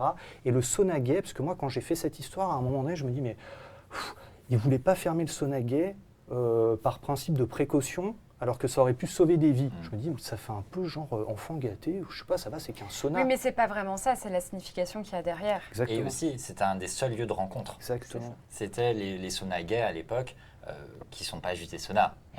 Vous savez ce que c'est, voilà. C'était le seul moyen pour les homosexuels de se rencontrer. Il y avait très peu de bars LGBT, donc c'était soit les lieux de drague, soit les saunas, soit les bars. Dans lesquels ils pouvaient être en sécurité aussi, parce que c'est une bonne transition. Mais en fait, au sein même de la bande dessinée, il y a une petite section qui s'appelle les contes du placard, dans lesquels vous avez justement des petites histoires sous forme horreur, etc., etc. Et dedans, il est noté justement qu'il y a parfois des homosexuels qui se retrouvent dans des parcs la nuit, dans des endroits un peu sombres, etc. Et en fait, les flics, ils sont sous couverture pour aller les choper. Donc là, dans le sauna, bah, en fait, ils étaient en sécurité. Plus ou moins, mais plus ou au moins. moins c'était tenu par. Il y avait des descentes. C'est un des trucs qu'on a retiré de la bande dessinée aussi. Il y avait des Il y a une choses. descente, ouais. Ben, voilà, il y a des choses qu'on n'a pas pu tout raconter, mais en effet, forcément, c'est des lieux qui sont connus. Bah, je te dis, peut-être que vous aurez. J'ai Vas-y, juste une vas-y, toute vas-y, je petite t'en prie, précision woke à rajouter. Ajoute la précision. En sécurité, tout est relatif parce que les violences intracommunautaires, En plus. notamment à l'époque, les violences, et encore aujourd'hui, les violences sexuelles dans les lieux de drague sont énormes. Donc quand on dit en sécurité, c'est vis-à-vis du reste de des la forces de population. l'ordre. Mais en sécurité, à l'intérieur de la communauté, Mm. c'est encore un autre...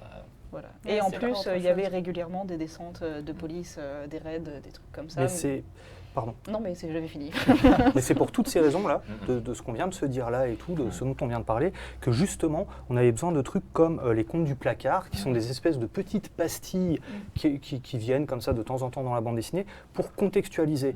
Parce que, non, en fait, ouais, le sauna gay, c'est pas juste un truc, le sauna, quoi, un truc sympa. Non, en effet, ça a une histoire et ça a une importance vraiment énorme, quoi, pour les gays à ce moment-là. Donc et les fermer, ce serait une importance. C'est pas assez significatif, quoi. C'est un symbole. Si on force les saunas à fermer, là, en effet, c'est pas n'importe quoi. Ça va beaucoup plus loin que ça, bien sûr. Donc cette fake news, du coup, elle a eu des conséquences sur la communauté LGBT. Toi, Maurice, tu précises vraiment sur les gays. Principalement. Après, ça ne touchait pas que les gays, mais historiquement, principalement. Et du coup, tu avais une autre question par rapport à la famille de Gaëtan. Ah oui, exact. Donc Gaëtan Dugas, donc, qui a été victime de cette fake news, vis-à-vis de la famille, donc il me semble qu'il était déjà décédé quand la fake news est sortie. J'avais entendu dire qu'il s'était passé beaucoup de choses pour la famille après ça. Est-ce que tu peux en parler ? Ouais, en fait, Gaëtan Dugas était en effet décédé quand cette fake news est sortie. Ce qu'il faut bien qu'on comprenne, c'est que du coup, tous les médias de masse, pour le coup, se sont emparés de cette histoire. Oui, donc Gaëtan Dugas, du coup, on le rappelle, pour ceux qui arrivent en cours de route, c'est vraiment le fameux patient zéro. Bon, à vrai dire, c'est pas vraiment ce qui s'est passé. Vous l'apprendrez en lisant davantage la BD. Mais voilà, reprenons. Ouais, et donc Gaëtan, il faut imaginer sa photo, son portrait, imprimé à la une de magazine, alors je sais plus, mais le New York Times et tout, avec des titres racoleurs du genre le Christophe Colomb du sida, le monstre qui nous a transmis la maladie, etc. C'est ça qui s'est passé. Donc sa famille, en plus, c'était une famille assez, de ce que j'en ai vu, mais c'était une famille assez aimante. Il a eu cette chance, entre guillemets, d'être accepté comme il était, de grandir dans un entourage bienveillant, avec des sœurs qui l'adoraient. Et du jour au lendemain, on leur dit, donc déjà, eux, ils doivent faire face à un deuil qui est horrible, parce qu'il est mort vraiment jeune, je crois qu'il avait une trentaine d'années, donc tout jeune, et ils doivent faire face à ce deuil. Et là, tu as des armadas de journalistes qui débarquent sur le gazon pour, en gros, obtenir, vilipender, salir, dégueuler sur la mémoire de cet homme. Donc ça a été extrêmement dur pour eux, évidemment.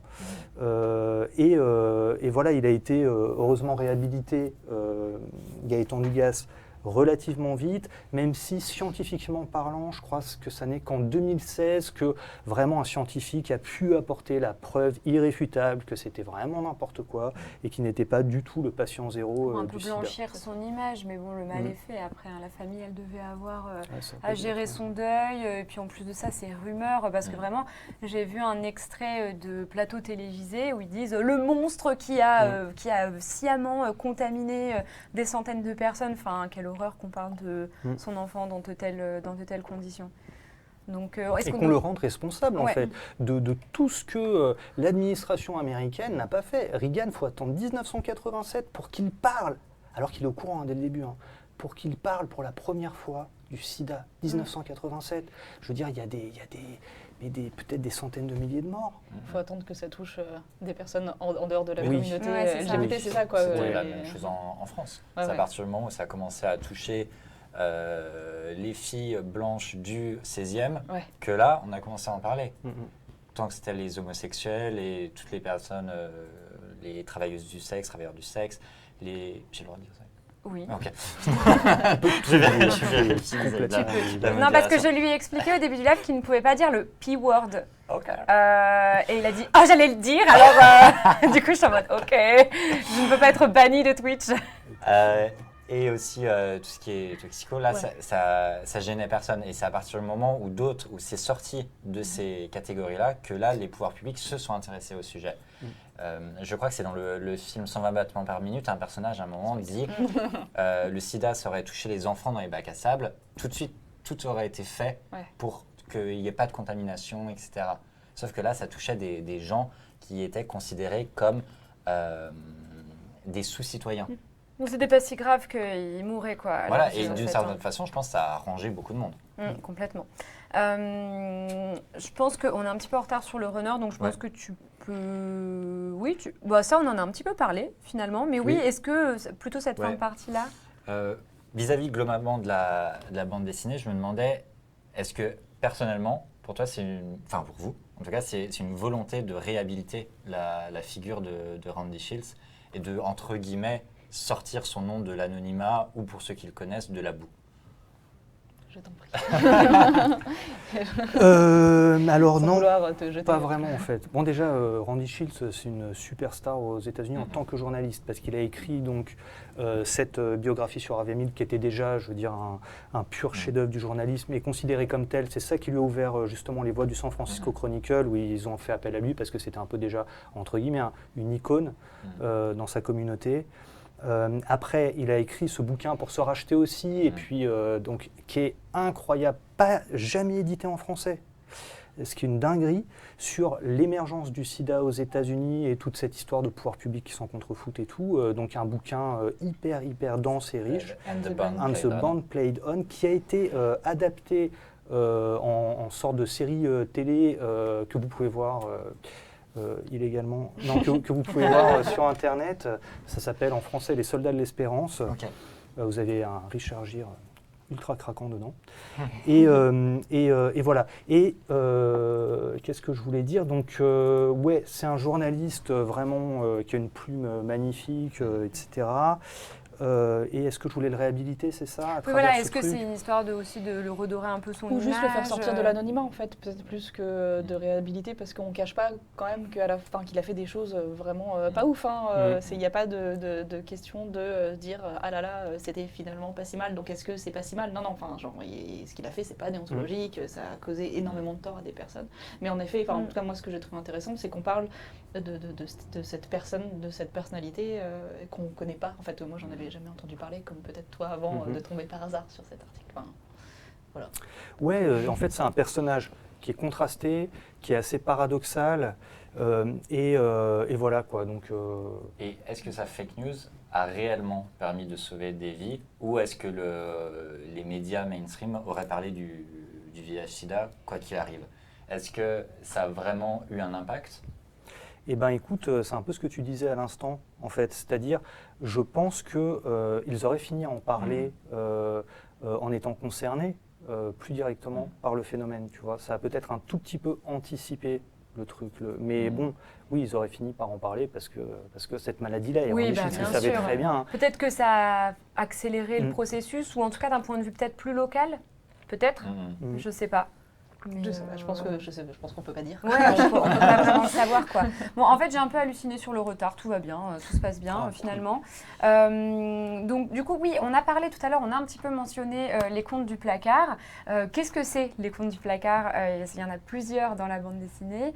Est-ce que vous pouvez nous en dire plus, Héloïse? Qu'est-ce que c'est? Eh ben, en effet, c'est des parties qui sont un peu à part dans la bande dessinée, qui sont censées, notamment pour les premières, mettre en image des articles écrits par Randy, et on s'inspire des Contes de la Crypte, qui sont donc des comics très classiques d'horreur pulp américains. Est-ce que c'est les contes est-ce que c'est les magazines qu'on voit dans Moi, ce que j'aime, c'est les monstres, par exemple, de Émile Ferris? Alors peut-être, je me souviens plus. Pourtant, tu sais, c'est un immense roman graphique, une immense BD, et en fait il y a des espèces de couves. Ça m'a vraiment fait penser moi, à ça. Moi je vois très bien. Moi, ce que j'aime, c'est les monstres, mais je me souviens plus à l'intérieur le chapitrage, il est fait avec des certainement couves de toute manière horreur comme l'autrice aussi s'inspire aussi, parce que notamment elle est américaine, donc c'est sûr que ça fait partie de son ADN de référence graphique. Enfin, je dis ça, je parle pour elle alors que. Donc la Zénithale, on peut lui dire adieu pendant tout le live? Ok, très bien. Au revoir, la Zénithale. On aura beaucoup aimé avoir ta présence aujourd'hui. Au tout début, elle nous a un petit peu servi. Et donc oui, donc c'est si vous tapez Contes de la Crypte sur Internet, vous tomberez tout de suite dessus. Alors ça a été aussi adapté en série live, donc vous allez aussi tomber sur ça, mais sur les comics, et donc qui ont vraiment au niveau de la manière dont on a conçu les pages d'ouverture, c'était des pages d'ouverture comme ça, avec des grandes illustrations, des titres avec des monstres. Enfin, c'est vraiment des comics de monstres, quoi, des vampires, zombies, etc. Et très très pulp, et on s'inspire graphiquement de ça ça Ouais. pour dessiner. Avec des petites anecdotes sociétales sur comment vivent les homosexuels à l'époque, dans quelles conditions. Ouais. Ça permettait de rythmer un petit peu le récit, clairement. Alors déjà, ouais, tout à Ouais. fait. Ça permettait de rythmer, d'avoir ces espèces de coupures, parce que ces Contes du placard sont en noir et blanc dans une bande dessinée qui est par ailleurs en général globalement très colorée. Globalement. On va en parler justement. Et donc pourquoi Contes du placard? Donc il y a cette dimension récit horrifique. On s'inspire des contes de la crypte, le placard, et parce que c'est tout l'enjeu de sortir du placard à cette époque-là quand on est homosexuel. Donc ça nous faisait marrer, surtout que Randy se retrouve quand même à bosser au San Francisco Chronicle. Dans un placard. Ouais. Tout se rejoint. C'est vrai, Ouais, c'est intelligent du coup. Et merci. Et du coup, les contes du placard, en fait, ça permet de contextualiser, parce que moi, je tombais sur des informations de ouf. Par exemple, je me suis demandé en commençant cette bande dessinée, mais pourquoi y a-t-il autant d'homosexuels qui vivent à San Francisco? Pourquoi C'est cette ville est-elle... C'est une des questions du renard, vas-y, dis-nous pourquoi. Ouais, alors, ça c'est une histoire de fou. C'est qu'en fait... Allez, un petit bonbon pour fêter Ouais, l'histoire de oui. fou. Eh en fait, le truc, c'est que c'est grâce à l'armée américaine et à son homophobie de dingue, parce qu'elle a passé le XXe siècle à traquer les homosexuels. Elle est vraiment, mais elle flippe trop. Je sais pas pourquoi, tu vois. Bon. Et en l'occurrence, quand elle en débusquait dans ses rangs, elle les expédiait, notamment à San Francisco, dans des casernes, pour les mettre un peu de côté, en retrait, des casernes qui ressemblaient un peu à des prisons. Le truc, c'est que ces militaires, une fois qu'ils étaient démobilisés, ils pouvaient difficilement rentrer chez eux au fin fond de l'Amérique et tout, parce que là, clairement, en fait, il y avait des chances. Publiquement. Ouais, carrément. Mais ils sont tous parqués à San Francisco, toute leur famille sait qu'ils sont gays. Ouais. Impossible de hyper retourner chez eux. dangereux Tu à vois. l'époque, Ouais. notamment pour plein de personnes. Puis en plus, c'est pas des bons soldats, tu vois, parce que la totale. Donc, Ceci dit, ils devaient être pas mal contents de se retrouver tous ensemble dans une caserne. Enfin, de vous à moi, ça va bien aller. Sounds like super je pense fun que ça aurait pu finalement. être pas mal en fait. Finalement, le bon plan, quoi. Non, je crois que c'était vraiment très très dur et très très sévère pour eux. Et donc après, ils se sont dit, on peut pas retourner chez nous, on est à San Francisco, on va rester par ici et s'établir là. Ça, c'est une première couche. Et après, il y a d'autres trucs, c'est l'arrivée de la Beat Generation à San Francisco. Et ça, c'est un mouvement culturel, tu vois. Donc, Tu peux peut-être Ouais. expliquer Beat Generation. Alors, en fait, c'est des auteurs. auteurs comme Kerouac, comme Alan Ginsberg ou comme Burroughs, par exemple, qui sont des gars qui ont tout cassé. Ils ont tout pété dans la culture, quoi. Ils avaient une liberté de dingue à tous les niveaux. Ils ont foutu en l'air la morale de l'époque et tout machin. Et donc, ils ont débarqué à San Francisco avec cette espèce d'esprit, mais ultra libre et tout. Donc, ça a essaimé et tout. Enfin, tu vois, tout ça, c'est imbriqué, mélangé. Et puis, une dizaine d'années plus tard, tu as le mouvement hippie aussi, qui a déferlé et qui a contribué aussi à libérer énormément les mœurs un peu partout. Et d'ailleurs, Héloïse, ça c'est plutôt une question pour toi. Ouais. On voit la Gay Pride au début de la bande dessinée. On voit aussi que le choix des couleurs pour Randy Shields et la fake news du patient zéro, il a l'air d'être vraiment méticuleux.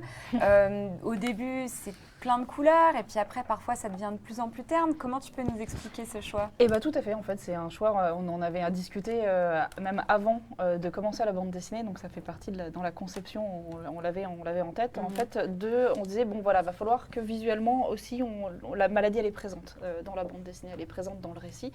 Nous, ce qui nous intéresserait aussi, c'est qu'elle soit présente graphiquement, quoi. Comment est-ce qu'on représente le fait que cette maladie est de plus en plus présente, etc.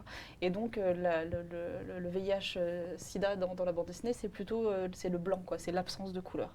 Et donc, on commence cette bande dessinée donc, par une pride très colorée avec dont j'utilise les couleurs du drapeau LGBT de l'époque. Je crois que j'ai fait attention parce qu'il y a des couleurs qui ont un peu changé. Enfin, justement, Oui. je m'étais renseignée Justement, sur... ouais il y a une histoire très intéressante, justement au décès de Harvey Milk. Ils ont retiré une des couleurs, C'est ça. le bleu le plus clair, C'est ça. et aussi une autre couleur qui était le rose, qui était Voilà. initialement présent, parce que c'était compliqué à produire en masse. Exactement. Ah, Et voilà, Ok, mais parce qu'il c'est intéressant. il y avait plein... J'en parle dans mon livre. Ah. Tiens, on en parle. Et donc, il y a cette couleur qui est très présente et qui, en fait, elle va se ternir au fur et à mesure de la bande dessinée et au fur et à mesure aussi de la progression de la maladie dans la communauté LGBT. Voilà.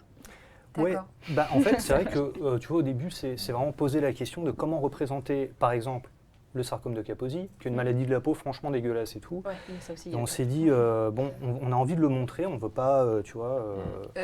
Mettre des paillettes sur quelque Ouais, chose qui est en vrai ouais. pas très fun, ouais.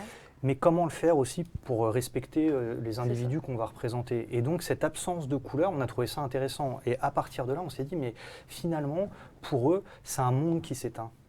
Tu vois, c'est vraiment, ils assistent à ça, la fin d'un monde. Les couleurs s'éteignent, quoi. C'est ça. Et, ça permet de... Pardon, vas-y. Non, Non, voilà. vas-y, Héloïse. Non, non, C'était aussi pour toi, cette question. c'est que ça te permet en plus en effet de poser l'ambiance, quoi. C'est que tu commences une bande dessinée où l'ambiance elle est colorée, elle est joyeuse, etc. Et mine de rien, enlever les couleurs, tout de suite, tu commences à avoir une ambiance pesante, etc. Et tu ressens normalement, j'espère, en tant que lecteur, le fait que ouais, tout se ternit et l'univers de Randy et de la communauté LGBT à l'époque est de plus en plus dramatique, quoi, au fur et à mesure de l'avancée de la maladie qui tue tout le monde. Et puis on termine quasiment avec du noir et blanc qui est l'absence de couleur, enfin le code graphique qu'on a utilisé pour les contes du placard, donc ce récit justement horrifique. On termine en pleine horreur en fait. L'horreur est quotidienne, l'horreur est partout. Ouais, c'est ça, bien sûr. C'est vraiment hyper bien amené. C'est fou parce que quand on lit un ouvrage, et pourtant moi j'ai un autre œil maintenant quand je lis quelque chose depuis que je fais des émissions bande dessinée, parce que je parle avec des auteurs, ils me parlent de découpage, ils me parlent de plein de choses. Donc maintenant j'arrive à comprendre. Et encore que vous glissez des choses un petit peu partout, mais c'est ce qui fait la richesse du récit à la fin. Donc je trouve ça super. Dans la bande dessinée, ce qui est super, c'est qu'il y a plein de choses qui sont signifiées en fait. Il y a plein de niveaux d'informations dans la bande dessinée. Il y a le texte, il y a l'image, mais du coup il y a la couleur aussi en fait. Et tout ça, c'est des outils pour nous, auteurs et autrices de bande dessinée, pour transmettre des informations. Et parfois, il y a des informations qui sont explicites, même par le texte. Et en fait, il y en a certaines qui sont implicites et qui sont importantes pour nous de mettre en place, mais c'est pas très grave si le lecteur il se dit pas « Ah tiens, c'est pour ça exactement, Ouais. faire de l'étude de texte ». Mais ce qui peut être intéressant et important, c'est qu'en effet, c'est le ressenti à la lecture que ça L'immersion, à quel point ça va te parler, à quel point ça va te Exactement. marquer. Non, vraiment, tout ça, c'est pas du tout anodin. Non. Et d'ailleurs, cette Gay Pride que tu dessines au début, elle est folle. Il y a des milliers de visages, plutôt peut-être des centaines. À la foule, super. Toute cette foule, comment t'as fait pour la dessiner, Héloïse? Avec difficulté. Avec beaucoup de difficultés. Et avec des références visuelles. Là, vraiment, je me suis... j'ai pris les photos de référence de la Pride de cette époque qu'on trouve, alors qui n'est pas en couleur malheureusement, mais qui est en noir et blanc. Et je me suis basée sur les personnages, c'est pas des personnages, c'est des vraies personnes sur les photos que je voyais, et donc que j'ai réinjecté en essayant de mettre un peu de diversité le plus possible. Je sais pas trop C'est vrai, Maurice, en fait, tu le disais tout à l'heure, mais en fait, on voit beaucoup d'hommes gays, mais on voit très peu de lesbiennes au final.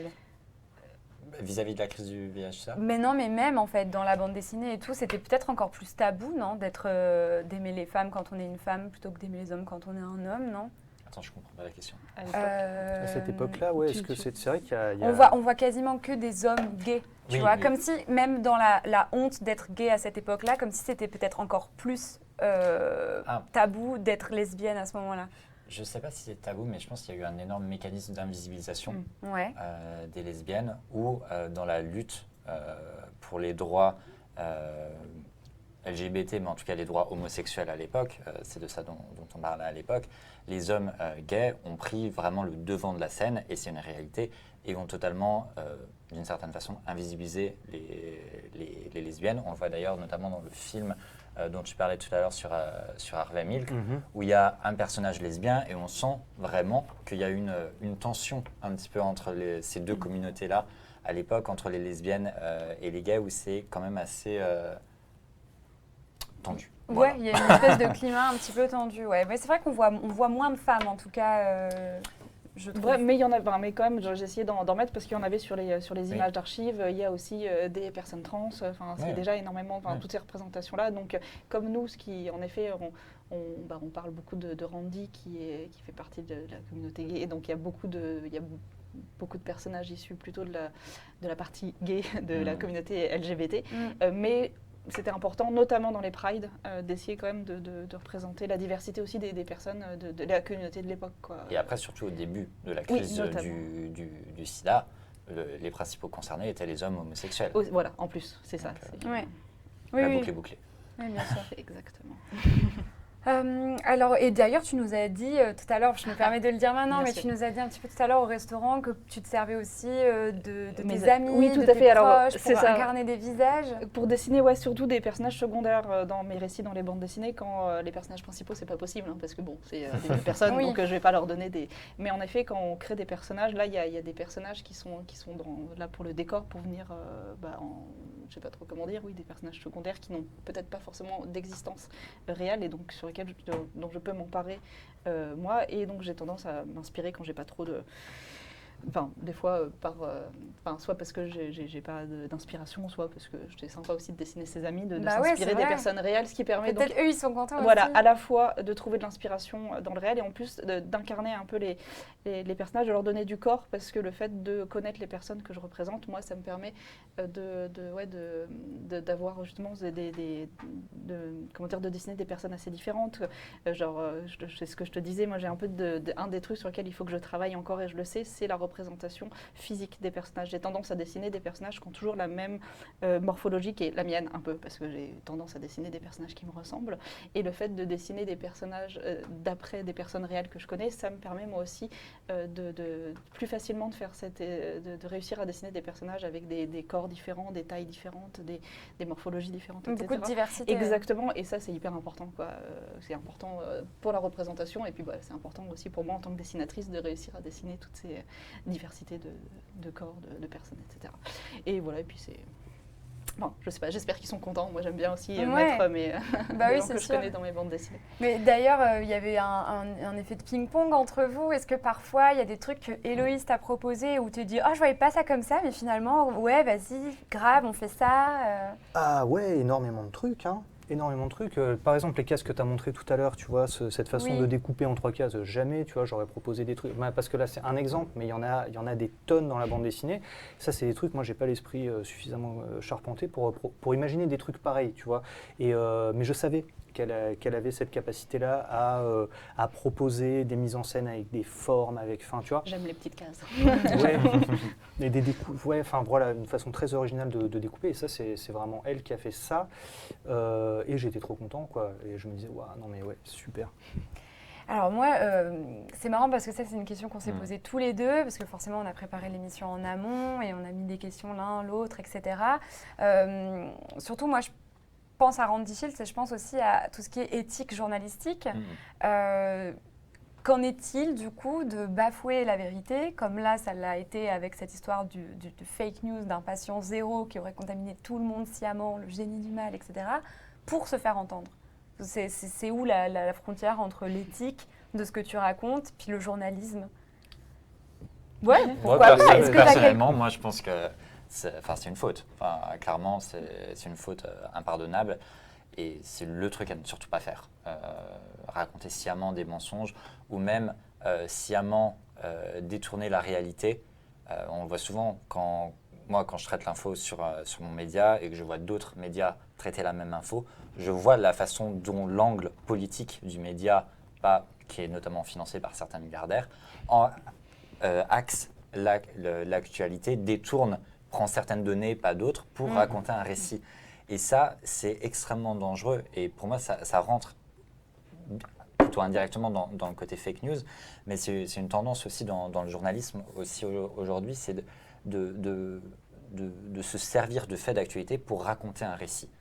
Et ça, je trouve que c'est assez dangereux. Et dans le cas, en tout cas, de Randy Shields, c'est clairement une faute impardonnable pour avoir jeté en pâture comme ça, Ouais, béton du oui, gaz. bien Parce sûr. qu'après, comment est-ce que tu peux faire confiance? Non, mais ouais, en Oui. effet, c'est le socle sur lequel tu te dis, bon, bah voilà, qui croire, quand croire, comment croire, etc.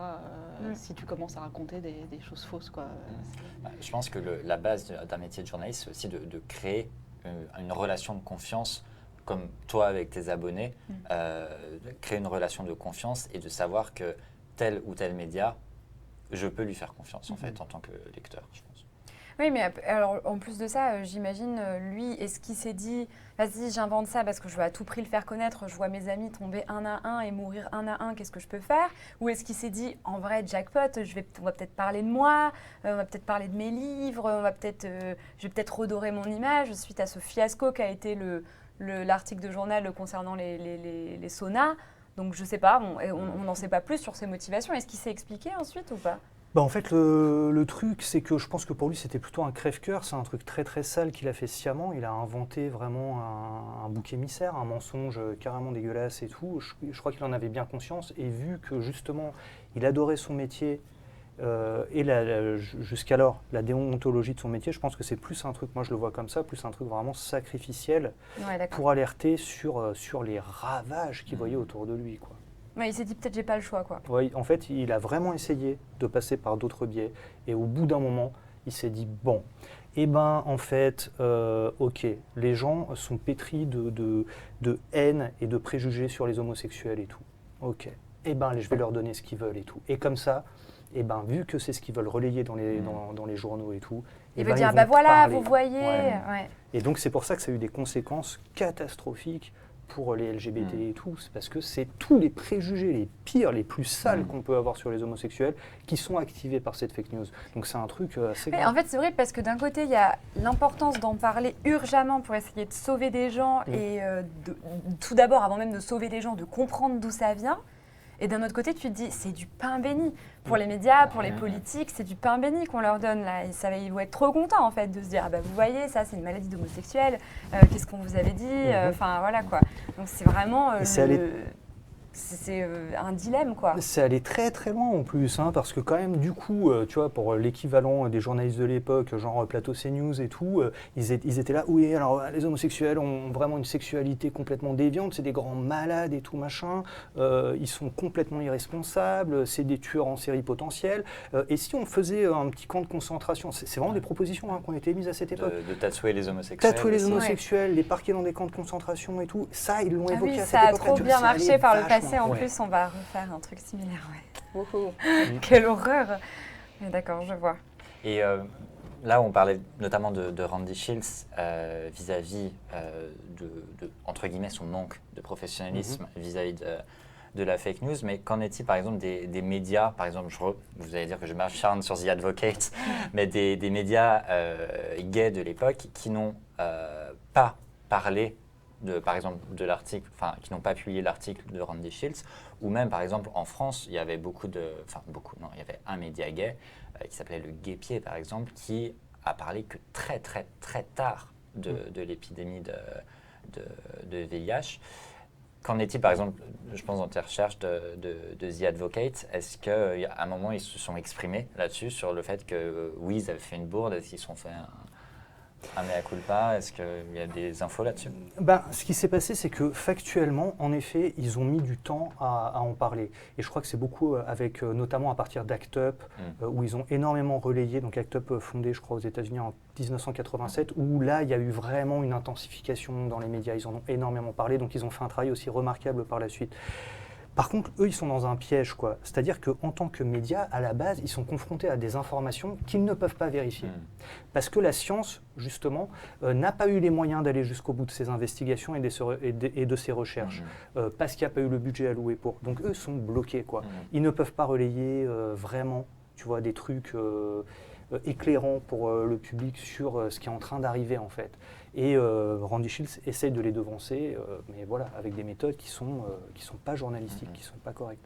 Ouais. Et ce qui est assez intéressant, je pense là, je ne l'ai pas du tout noté dans le conducteur, mais si, vas-y. mais c'est qu'il se passe à peu près la même chose en ce moment avec une autre épidémie, c'est l'épidémie de chemsex, qui touche énormément d'homosexuels, notamment en France, et même dans le monde entier, et où très peu de médias en fait en parlent, parce que, encore une fois, c'est communautaire, et les médias partent du principe que ça doit rester confiné dans une certaine forme de communauté. Et je trouve qu'il y a, dans une certaine communauté, et je trouve qu'il y a des parallèles en tout cas intéressants à faire entre l'épidémie, les débuts de l'épidémie de VIH/SIDA et aujourd'hui le chemsex, dont on parle très très très très peu en dehors des communautés concernées. Et quand on en parle dans les c'est médias, très mal, oui. Avec l'affaire Palmade, des dingueries etc. Qui sont un peu croustillantes, Voilà. un peu sales et tout C'est ça. ça, c'est un du peu pareil. voyeurisme, Du quoi, tout de voyeurisme, suite. ouais. C'est un peu Exactement. pareil.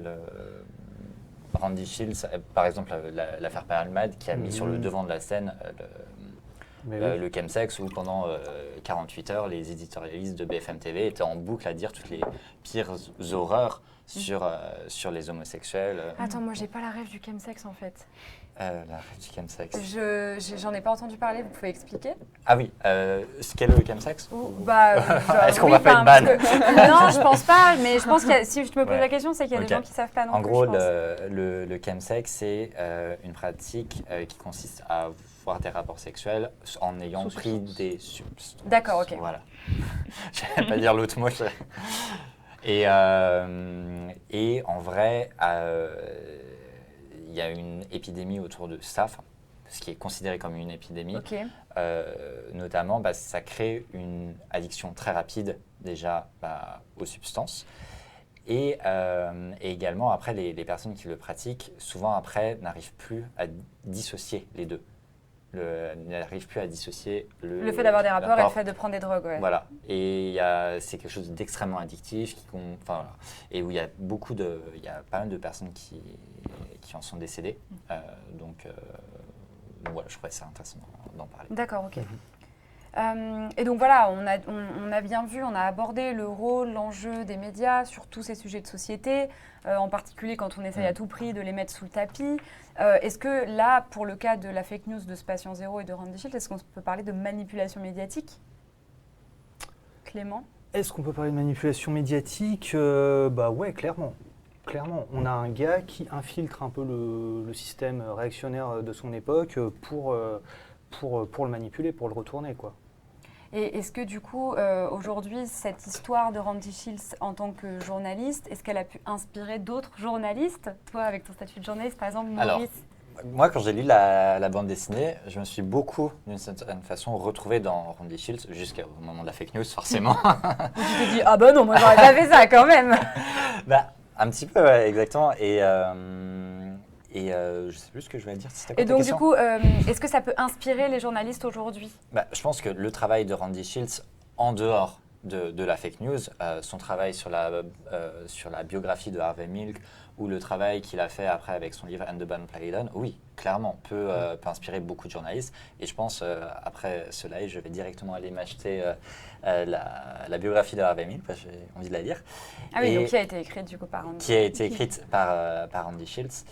Et oui, je pense que son travail globalement peut inspirer beaucoup de journalistes, mais l'utilisation d'une fake news, clairement pas. Surtout qu'aujourd'hui, on l'a vu notamment avec le Covid, etc., les fake news, c'est pléthore sur les réseaux sociaux. N'importe qui s'invente journaliste, s'invente... Oui, mais plus qu'avant, maintenant, on peut débunker la fake news. On peut Non, vous pensez pas? En fait, parce qu'à ce moment-là, s'il y en avait un qui disait « Eh, mais c'est pas vrai », fallait qu'il se fasse entendre. Alors que là, ça peut aller plus vite, non, avec les réseaux? Oui, mais justement, les réseaux, en fait, il y a une expression qui dit « les mensonges prennent l'ascenseur, la vérité prend les escaliers ». Oui. Et le temps de débunker la fake news, en fait, tout le monde est déjà passé à autre chose, en fait, parce que l'actualité, ça dure même pas 24 heures. Une actu, en 24 heures, elle est déjà plus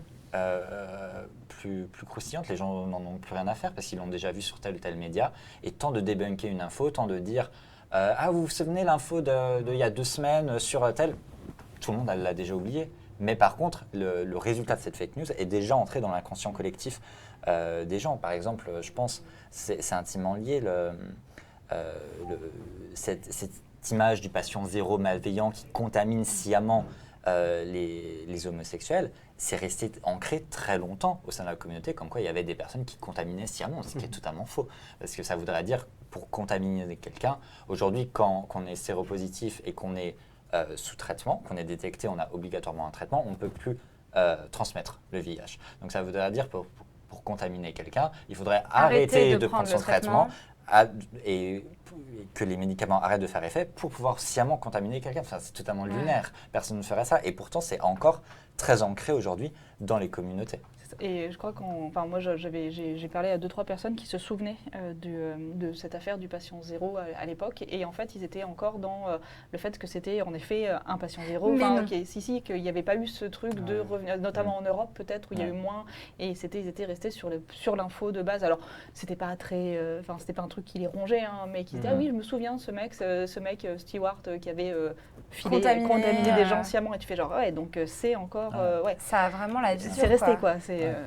mais la fake news est restée. Et moi, par rapport à cette question-là, en fait, je peux vous confier un petit secret honteux. Encore un secret. Ouais. C'est vraiment les Ce qui s'est révélations. passé, c'est que, bizarrement, mais c'est vraiment mal ce que je vais vous dire, mais j'ai presque une petite nostalgie de cette fake news. Dans le sens où il y avait au moins un mec, quelque part, qui savait qu'il était en train de raconter de la merde, quoi. C'était Randy Shilts, avec ses petits ciseaux en train de bidouiller sa fake news.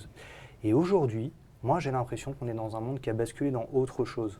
Tu parlais tout à l'heure des médias, etc. Et c'est vrai qu'en fait, on l'a vu, par exemple, avec Trump, tu vois, à sa précédente élection, j'espère qu'il ne sera pas réélu, mais à sa précédente élection, il y avait eu ce fameux truc-là où il avait commencé à développer l'idée de vérité alternative. Et là, tu bascules dans une dinguerie, en fait. Tu bascules dans un truc où, en fait, tout est permis. Et tout est permis dans les médias mainstream aujourd'hui. Tout est permis. On te prend des trucs qui sont factuellement faux. Les journalistes, parce que ça fait un peu d'audimat, parce que ça fait un clash, parce que truc... Ils vont le relayer. Le relayent, etc., etc. Et voilà. Et ça fait, tu vois, ça fait... enfin, je trouve qu'on en est là, quoi.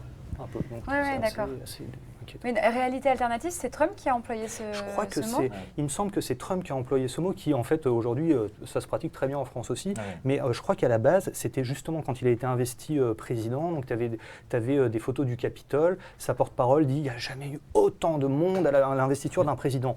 Des médias publient la relayer photo, cette information.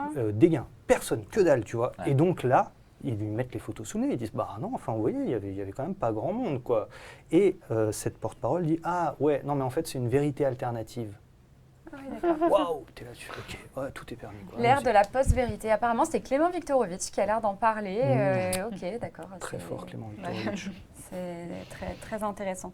Donc, moi, ce que je pensais aussi, enfin voilà, donc l'épidémie du sida, on parle carrément d'épidémie politique. Une épidémie qui a mis le doigt sur des discriminations faites aux LGBT et aux gays, tu l'as dit plus particulièrement. Il a fallu faire voter une loi sur... Alors oui, ça c'est fou, je me suis renseignée du coup sur le sujet, parce qu'en fait là on est aux États-Unis, mais par exemple en France, ce qui s'est passé, c'est qu'à l'époque la ministre de la Santé c'était Michel Barzac, et en fait quand elle a appris toutes ces informations, elle s'est dit ok, il faut que j'agisse de manière urgente. Elle a dépénalisé la publicité sur le préservatif. Parce qu'en fait, à l'époque, c'était illégal de faire la publicité du préservatif parce que c'était considéré comme un anti-procréation. Je ne sais pas comment on peut dire ça, je ne sais même pas si je l'ai noté. Mais en fait, c'était ça. En gros, l'idée, c'était que c'était contre le fait d'avoir des enfants. Et du coup, on ne pouvait pas en faire la publicité. Donc, Michel Barzac, elle a dit, bon, là, c'est urgent. Il faut qu'on fasse la publicité du préservatif. La loi, elle a été votée en urgence. Mais vous imaginez le temps que ça prend quand même, même si c'est en urgence. Ouais. Le temps que ça prend. Et après, il a fallu faire des spots publicitaires et puis les diffuser. Donc, tout ça dans le plus vite possible. En plus de ça, Michel Barzac, elle s'est retrouvée face à l'extrême droite parce qu'en fait, on a appris ensuite comment le VIH était transmis. Corrigez-moi si j'emploie les mauvais Non, mots. c'est bien. Transmis. Et en fait, justement, il y a encore des gens comme Jean-Marie Le Pen à la télévision qui a dit c'est sidaïque, ils se transmettent le sida par leur transpiration, par leur sueur, par leurs larmes, etc. Oh là etc. là. Encore aujourd'hui, des gens, et qui ne sont même pas des gens pro-extrême droite ou quoi, pensent que, comme toi tu l'as dit avec cette histoire de fake news de patient zéro, qui pensent potentiellement, oui, ça peut se transmettre par... Une poignée de main. par j'en la sais rien, transpiration. n'importe Et quoi. là, tu te parles de poignée de main, et justement, petite référence, puisqu'à l'époque, cette photo de Lady Di qui est allée dans un centre où il y avait des personnes atteintes du VIH et du sida, du coup, qui étaient dans ce centre, qui lui tient la main, et ça avait fait le buzz, quoi. Elle lui tient la main, mais qu'est-ce qui va arriver de Lady Di? C'était la première fois qu'une personnalité publique touchait une personne atteinte du VIH/SIDA. Et ça a C'est été pas n'importe vraiment quelle personnalité publique, en Oui, plus. oui. Tu vois, on parle de La Lady Di, quand même. personnalité de l'époque. Et c'est vrai qu'il y a eu un changement, je pense, à ce moment-là, dans la façon dont les médias, dont tout le monde concevait la maladie. Genre, si elle le faisait, c'est que c'était OK. Et C'était ça un peu a la aidé. première donc. influenceuse. Oui, c'est ça. Donc ça a aidé en fait de voir ça. Tu te dis, oh bon, ça va, elle lui tient la main. Ah, clairement. Je pense que ça a aidé à cette image. Et du coup, Michel Barzac, dont je parlais tout à l'heure, elle a aussi capté, tu l'as dit tout à l'heure, que ça se transmettait par rapport aux toxicomanes avec les seringues. Et en fait, les seringues, à l'époque, on pouvait les avoir sous ordonnance à la pharmacie. Elle a fait des ventes libres de seringues. Mais elle s'est pris un tollé de fou. Parce qu'en fait, il y a des gens qui vont dire « Mais oui, mais du coup, tout le monde va se droguer, vous les incitez à se droguer. » Oui, mais attendez, là, on veut enrayer la propagation, en fait. Un problème de santé publique, les mecs. C'est ça, donc peu importe, en fait, si c'est pour qu'ils puissent se droguer en sécurité de ce point de vue-là, en tout cas, qu'ils le fassent, quoi. Donc, elle a pris vraiment un tollé. Et elle a dit « Moi, c'est une épidémie politique, le sida. » Et elle a dit « Et aujourd'hui, je trouve que c'est hyper important que le ministre ou la ministre de la Santé soit médecin. » Parce qu'elle est revenue sur toute cette histoire, parce qu'elle a vraiment été phénoménale. Pour le coup, elle a eu un rôle majeur à jouer en France. Elle avait, pour ces raisons-là, de déployer tout un système de prévention. Et justement, un système de prévention dont on a commencé à parler tout à l'heure un petit peu. On est tous nés dans cet ordre-là. Non, dans cet ordre-là. Moi, je suis née la dernière, donc je suis née en 95. Et non, c'était pas le sujet.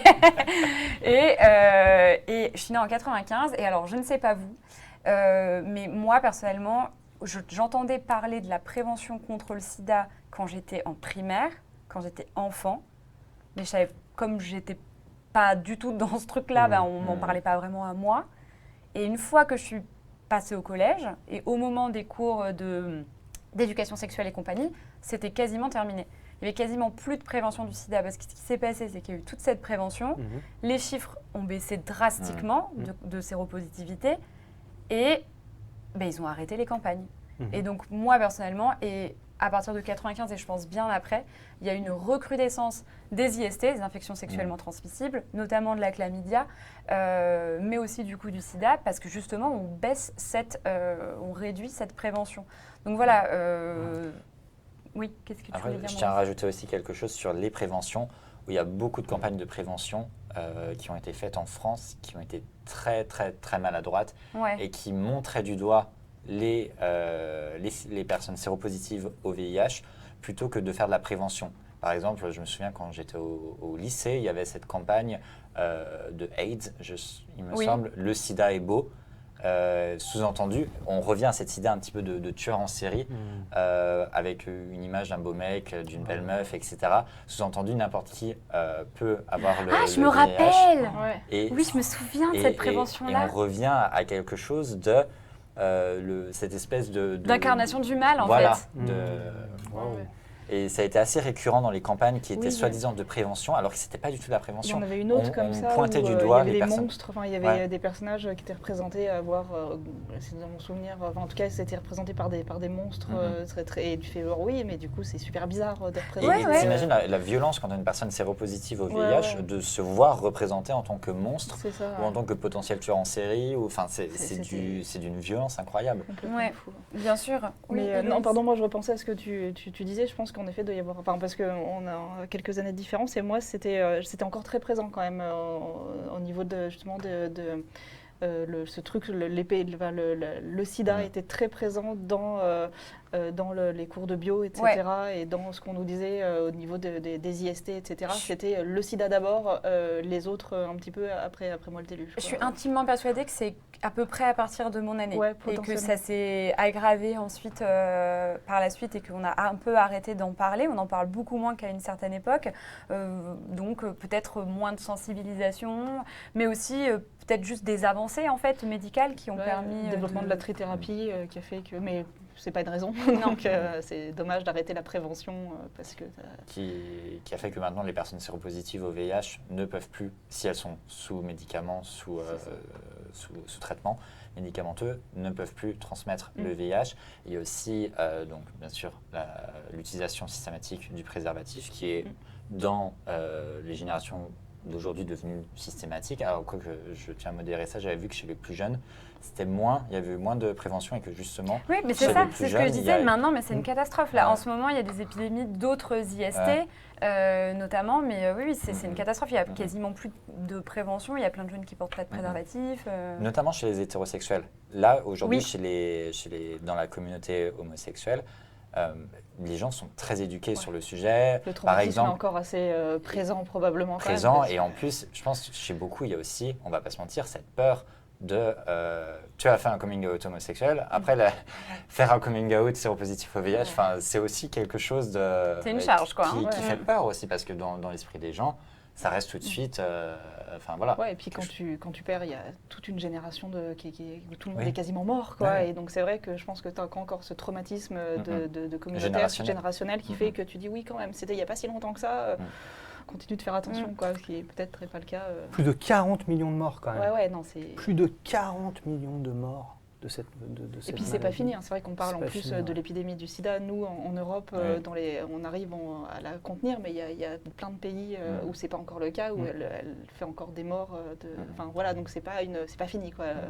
Non, clairement, c'est pas du tout fini. Et après aussi, dans les autres outils qui existent de prévention, c'est la PrEP, qui est un médicament qui permet, donc, notamment aux personnes qui ont le VIH de ne plus transmettre le VIH, mais également aux personnes qui sont considérées comme séronégatif, j'aime pas ce mot, parce qu'on n'est jamais réellement séronégatif, on est plutôt séro-incertain, parce que réellement, la majorité des gens qui sont sexuellement actifs sont séro-incertains et pas séro-négatifs, comme ils peuvent penser le croire.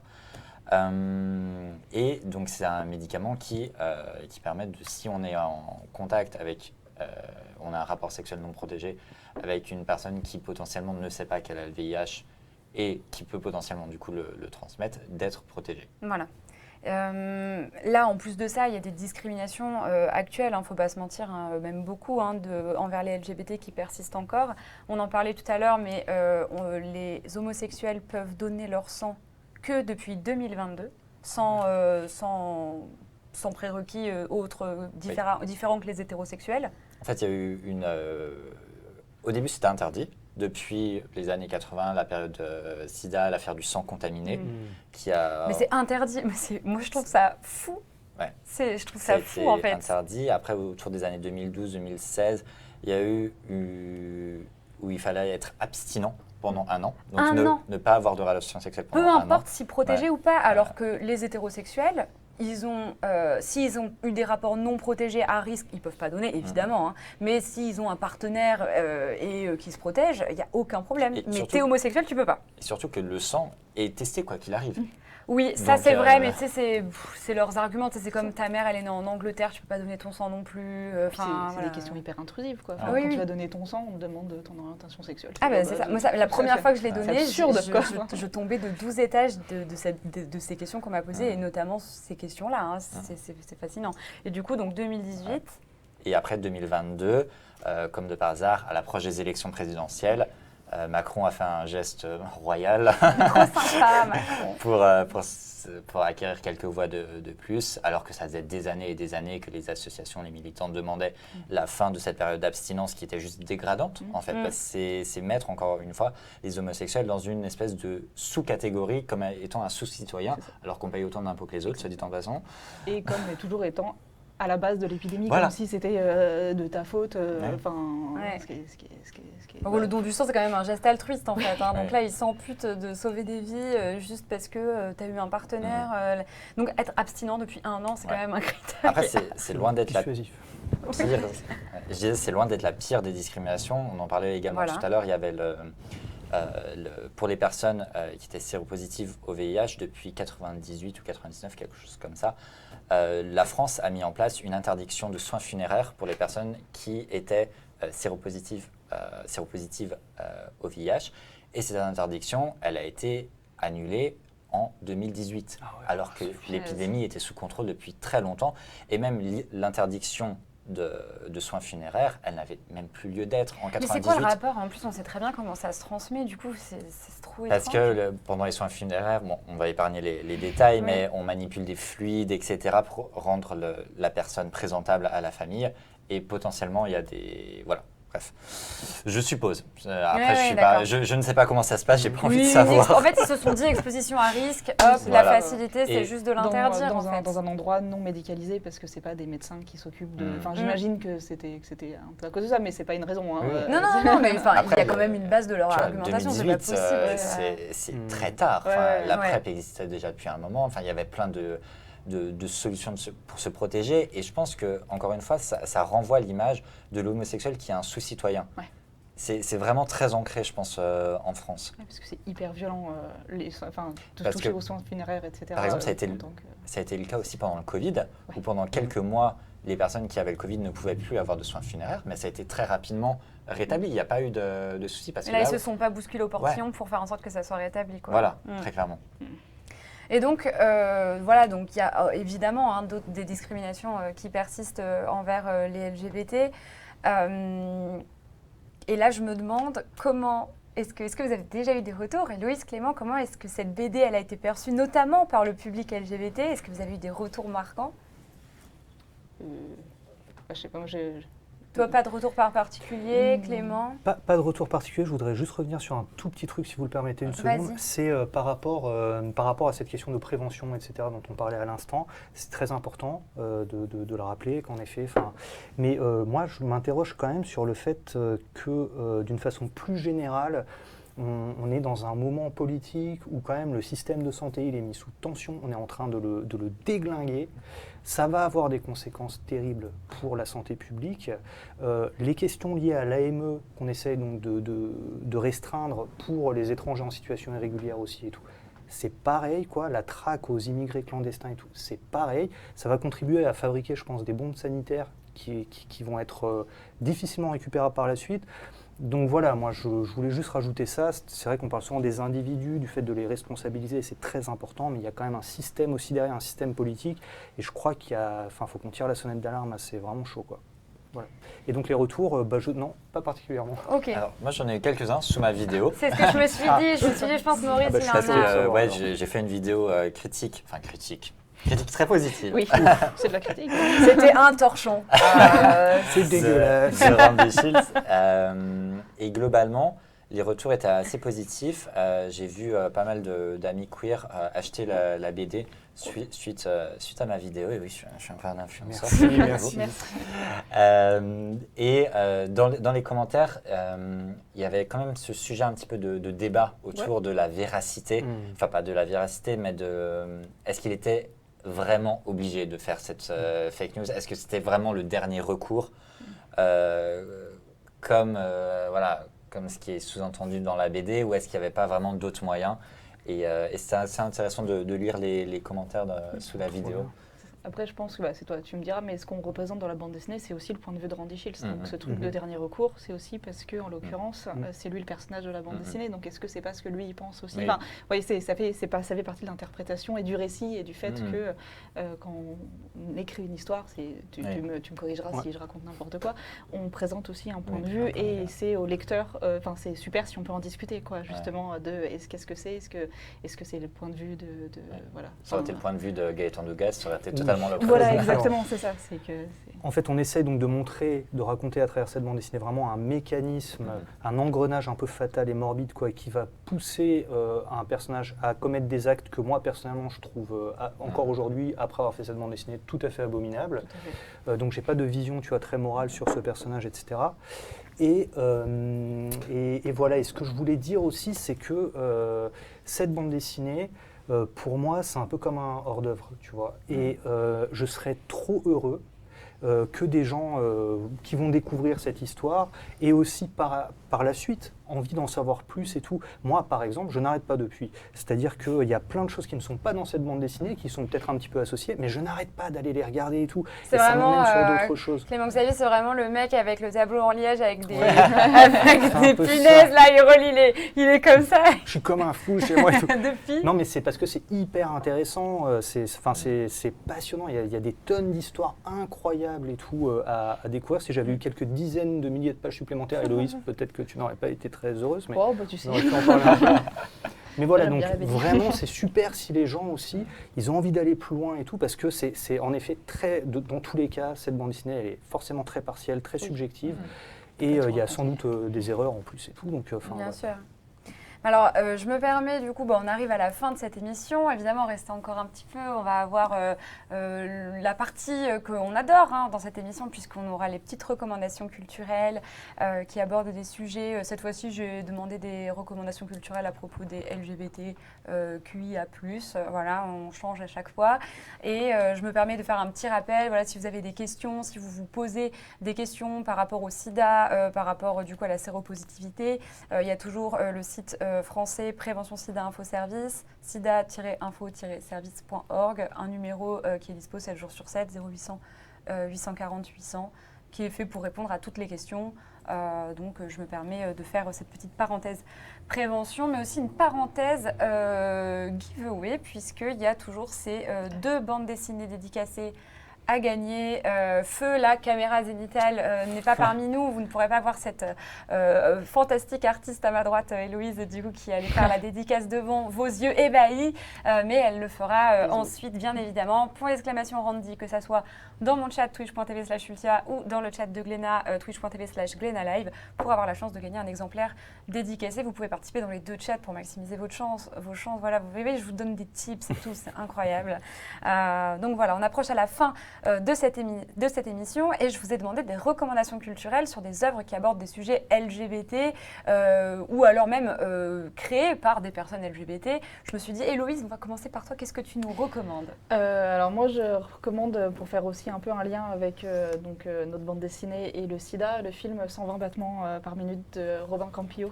Oui, je crois que je prononce correctement, j'espère que je prononce son nom correctement. Qui est super intéressant, qui parle d'ACT UP notamment, qui met en scène des militants et des réunions d'ACT UP dans les années fin 80, début 90 et dans l'épidémie du sida en France. Et c'est un film que j'ai beaucoup aimé. Et aussi, si jamais ça vous intéresse, toute la filmographie de Céline Sciamma aussi, qui est une incroyable réalisatrice et dont j'aime tous les films. Ce qu'on m'a dit, du coup, pour les 120 battements par minute, par contre... Pride, pardon, je dis le chat. Pride, j'ai beaucoup aimé aussi le film. J'ai trouvé intéressant. Ça a fait le pendant épidémie du sida et révolte minière en Angleterre. C'était un film que j'ai trouvé très intéressant aussi. Parce que 120 battements par minute, on m'a dit que c'était très dur, par contre. On m'a dit que c'était vraiment triste. Oui, alors à regarder, quoi. Oui, peut-être. Je sais. Oui, non, c'est vrai que c'est des moments qui sont compliqués. Oui, c'est pas un Disney. C'est pas un Disney.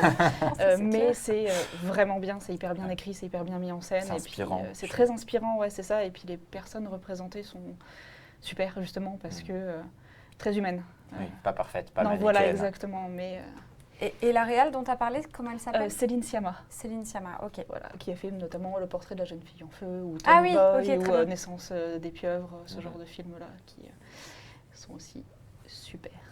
Clément, ta recommandation culturelle? Alors, déjà, je vous recommande vivement de regarder tous les films de Gus Van Sant, qui est vraiment un réalisateur extraordinaire. Donc, il a réalisé ce film sur Harvey Milk. Si vous ne l'avez pas vu, vraiment, allez-y, c'est de la bonne cam. Et sinon, voilà, c'est à peu près... Et sinon, une œuvre qui n'existe pas encore, qu'on est en train de faire actuellement avec le premier boxeur transgenre qui va livrer son combat. Donc, il s'appelle Mao. Il est marseillais. Et là, le 2 novembre, il va livrer son premier combat. C'est un moment historique. J'aurai la chance d'y assister. Je suis trop content. J'ai hâte. Ah oui, t'es à Marseille, toi? Ouais, je suis à Marseille. Et du coup, laisse tomber, je suis trop impatient là. Ok. Ça m'intéresse ça comme sujet. Voilà, ouais. Je vais venir à Marseille. Allez, à fond. Et du coup, pardon, c'est une bande dessinée que tu vas faire, c'est ça? Ouais, on va faire cette bande dessinée donc avec Mao. Ok. Parce qu'il raconte incroyablement bien les histoires, donc on ne va pas bouder notre plaisir et s'en priver. Et voilà, il a un parcours extraordinaire. Enfin, vous découvrirez tout ça dans quelques Et ça années. sera édité chez Glénat On ne sait pas encore. D'accord, ok. Donc c'est vraiment au niveau, au projet. Ouais, pour c'est l'instant. projet bien abouti. Ok, bien abouti, très bien bien. abouti dans notre esprit en tout cas. Ok, j'ai hâte. Le chat est très hypé en tout cas. Ouais, ça a l'air trop cool. Ouais, ça a l'air Merci. super. Maurice, toi, c'est quoi ta recommandation Alors, aujourd'hui? j'en ai 2. Ok.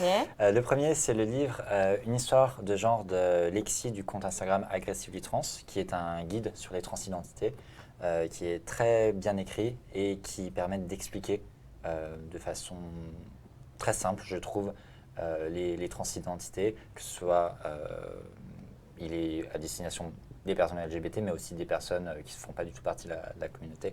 Donc, très bon livre que je recommande sincèrement pour s'éduquer sur les transidentités. Voilà. Oui, ça parle de coming out, de transphobie en famille. Ouais. Il y a beaucoup de sujets et c'est très, très simple, très, très abordable dans la façon dont c'est écrit. Donc, voilà. C'est léger. J'aime bien. Elles sont super bons, Randy Shields. Je les sniffais dès que je suis sortie de cet endroit. Moi, j'ai un problème avec l'odeur des livres. Et celle-ci, elle sent très bon. Allez la sentir en librairie, hein, n'hésitez pas. Pour ils sont partir pas super bons. avec, hein. Et ma deuxième reco, c'est dis-moi. mon livre, Le Petit Guide LGBTQIA+. Oui, je fais mon autopromo. On n'est jamais mieux servi que par soi-même, Mais non, comme je tu es dis. auteur. Alors, moi, j'ai dit, c'est le moment recommandation. Évidemment que tu places ta recommandation, bien sûr. Et du coup, c'est un livre qui permet de découvrir l'histoire, la culture et les différentes identités queer. On parlait notamment du drapeau tout à l'heure, l'évolution du drapeau LGBT par exemple est dedans. Il y a un abécédaire également avec différentes entrées pour chaque lettre, où dedans j'aborde par exemple pour la lettre Q, je parle du queer coding, qui est un procédé d'écriture en fiction, comment dans certains médias on code les personnages pour qu'ils rentrent dans des codes LGBT. Bref, très intéressant, lisez-le, c'est moi qui l'ai écrit.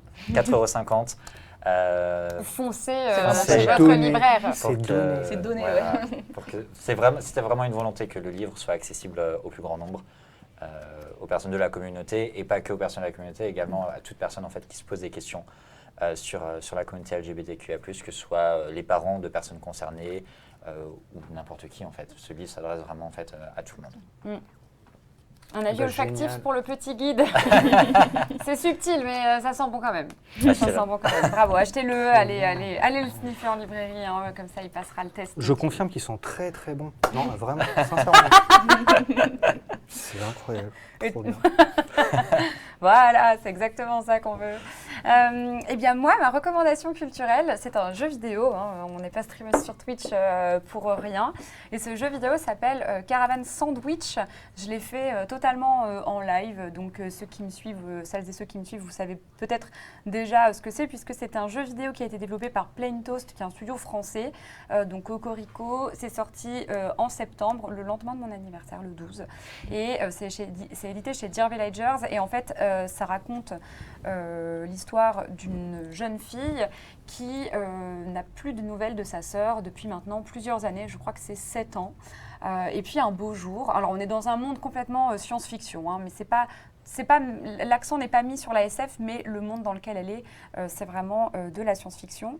Et puis en fait, elle se dit, bon, moi voilà, ma sœur, elle a disparu depuis 7 ans, hein, tout le monde se dit qu'elle est probablement décédée, ou en tout cas, on n'a plus de nouvelles d'elle. Et en fait, un beau matin, elle se lève et elle a une notification automatique du vaisseau de sa sœur, parce qu'on est dans un univers SF, sa sœur, elle était dans un vaisseau quand elle a disparu. Une notification qui dit le vaisseau de Garance a été localisé, allez le voir quoi. Et alors là, elle se dit bon ben il faut que j'y aille. Donc elle va parce qu'elle habite en station, elle va dans une planète donc qui est sa planète d'origine qui s'appelle Sigalo, la ville où elle a grandi, et elle essaie de retrouver sa grande sœur Garance. Puis elle part au-delà d'une grande aventure beaucoup plus sombre que ce que l'on pense. Pourquoi je recommande Caravan Sandwich? Parce que ça a été créé par une équipe de dev qui comporte pas mal de membres LGBT. Il y a des petits clins d'œil dans le jeu, des petits drapeaux par-ci par-là, de l'écriture inclusive, des personnages qui sont vraiment mis en avant, qu'on genre au neutre, etc., etc. Et puis du coup, je trouve ça chouette parce que c'est une belle aventure et on rencontre des personnages qui sont uniques, il y a beaucoup de diversité. C'est rare dans le jeu vidéo.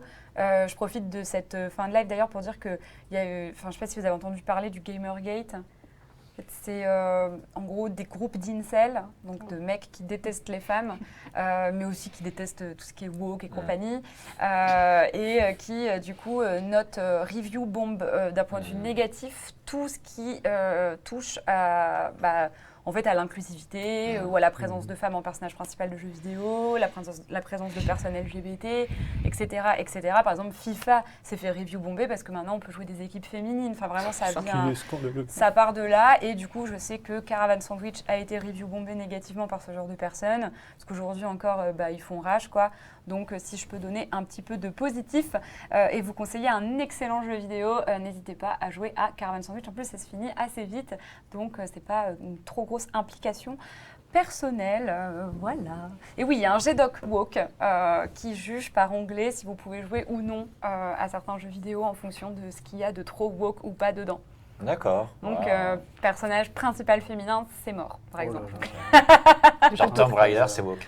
Ben, alors, je pense que celle qui avait des gros seins en forme de triangle, c'est bon, mais maintenant qu'ils lui ont enlevé 3 bonnets, c'est mort, quoi. Ah, Tu vois? ok. Il faut prendre la liste et il faut se dire, alors justement, moi je vais jouer à Les- ça, ça, Vous ça. pouvez jouer à quel jeu?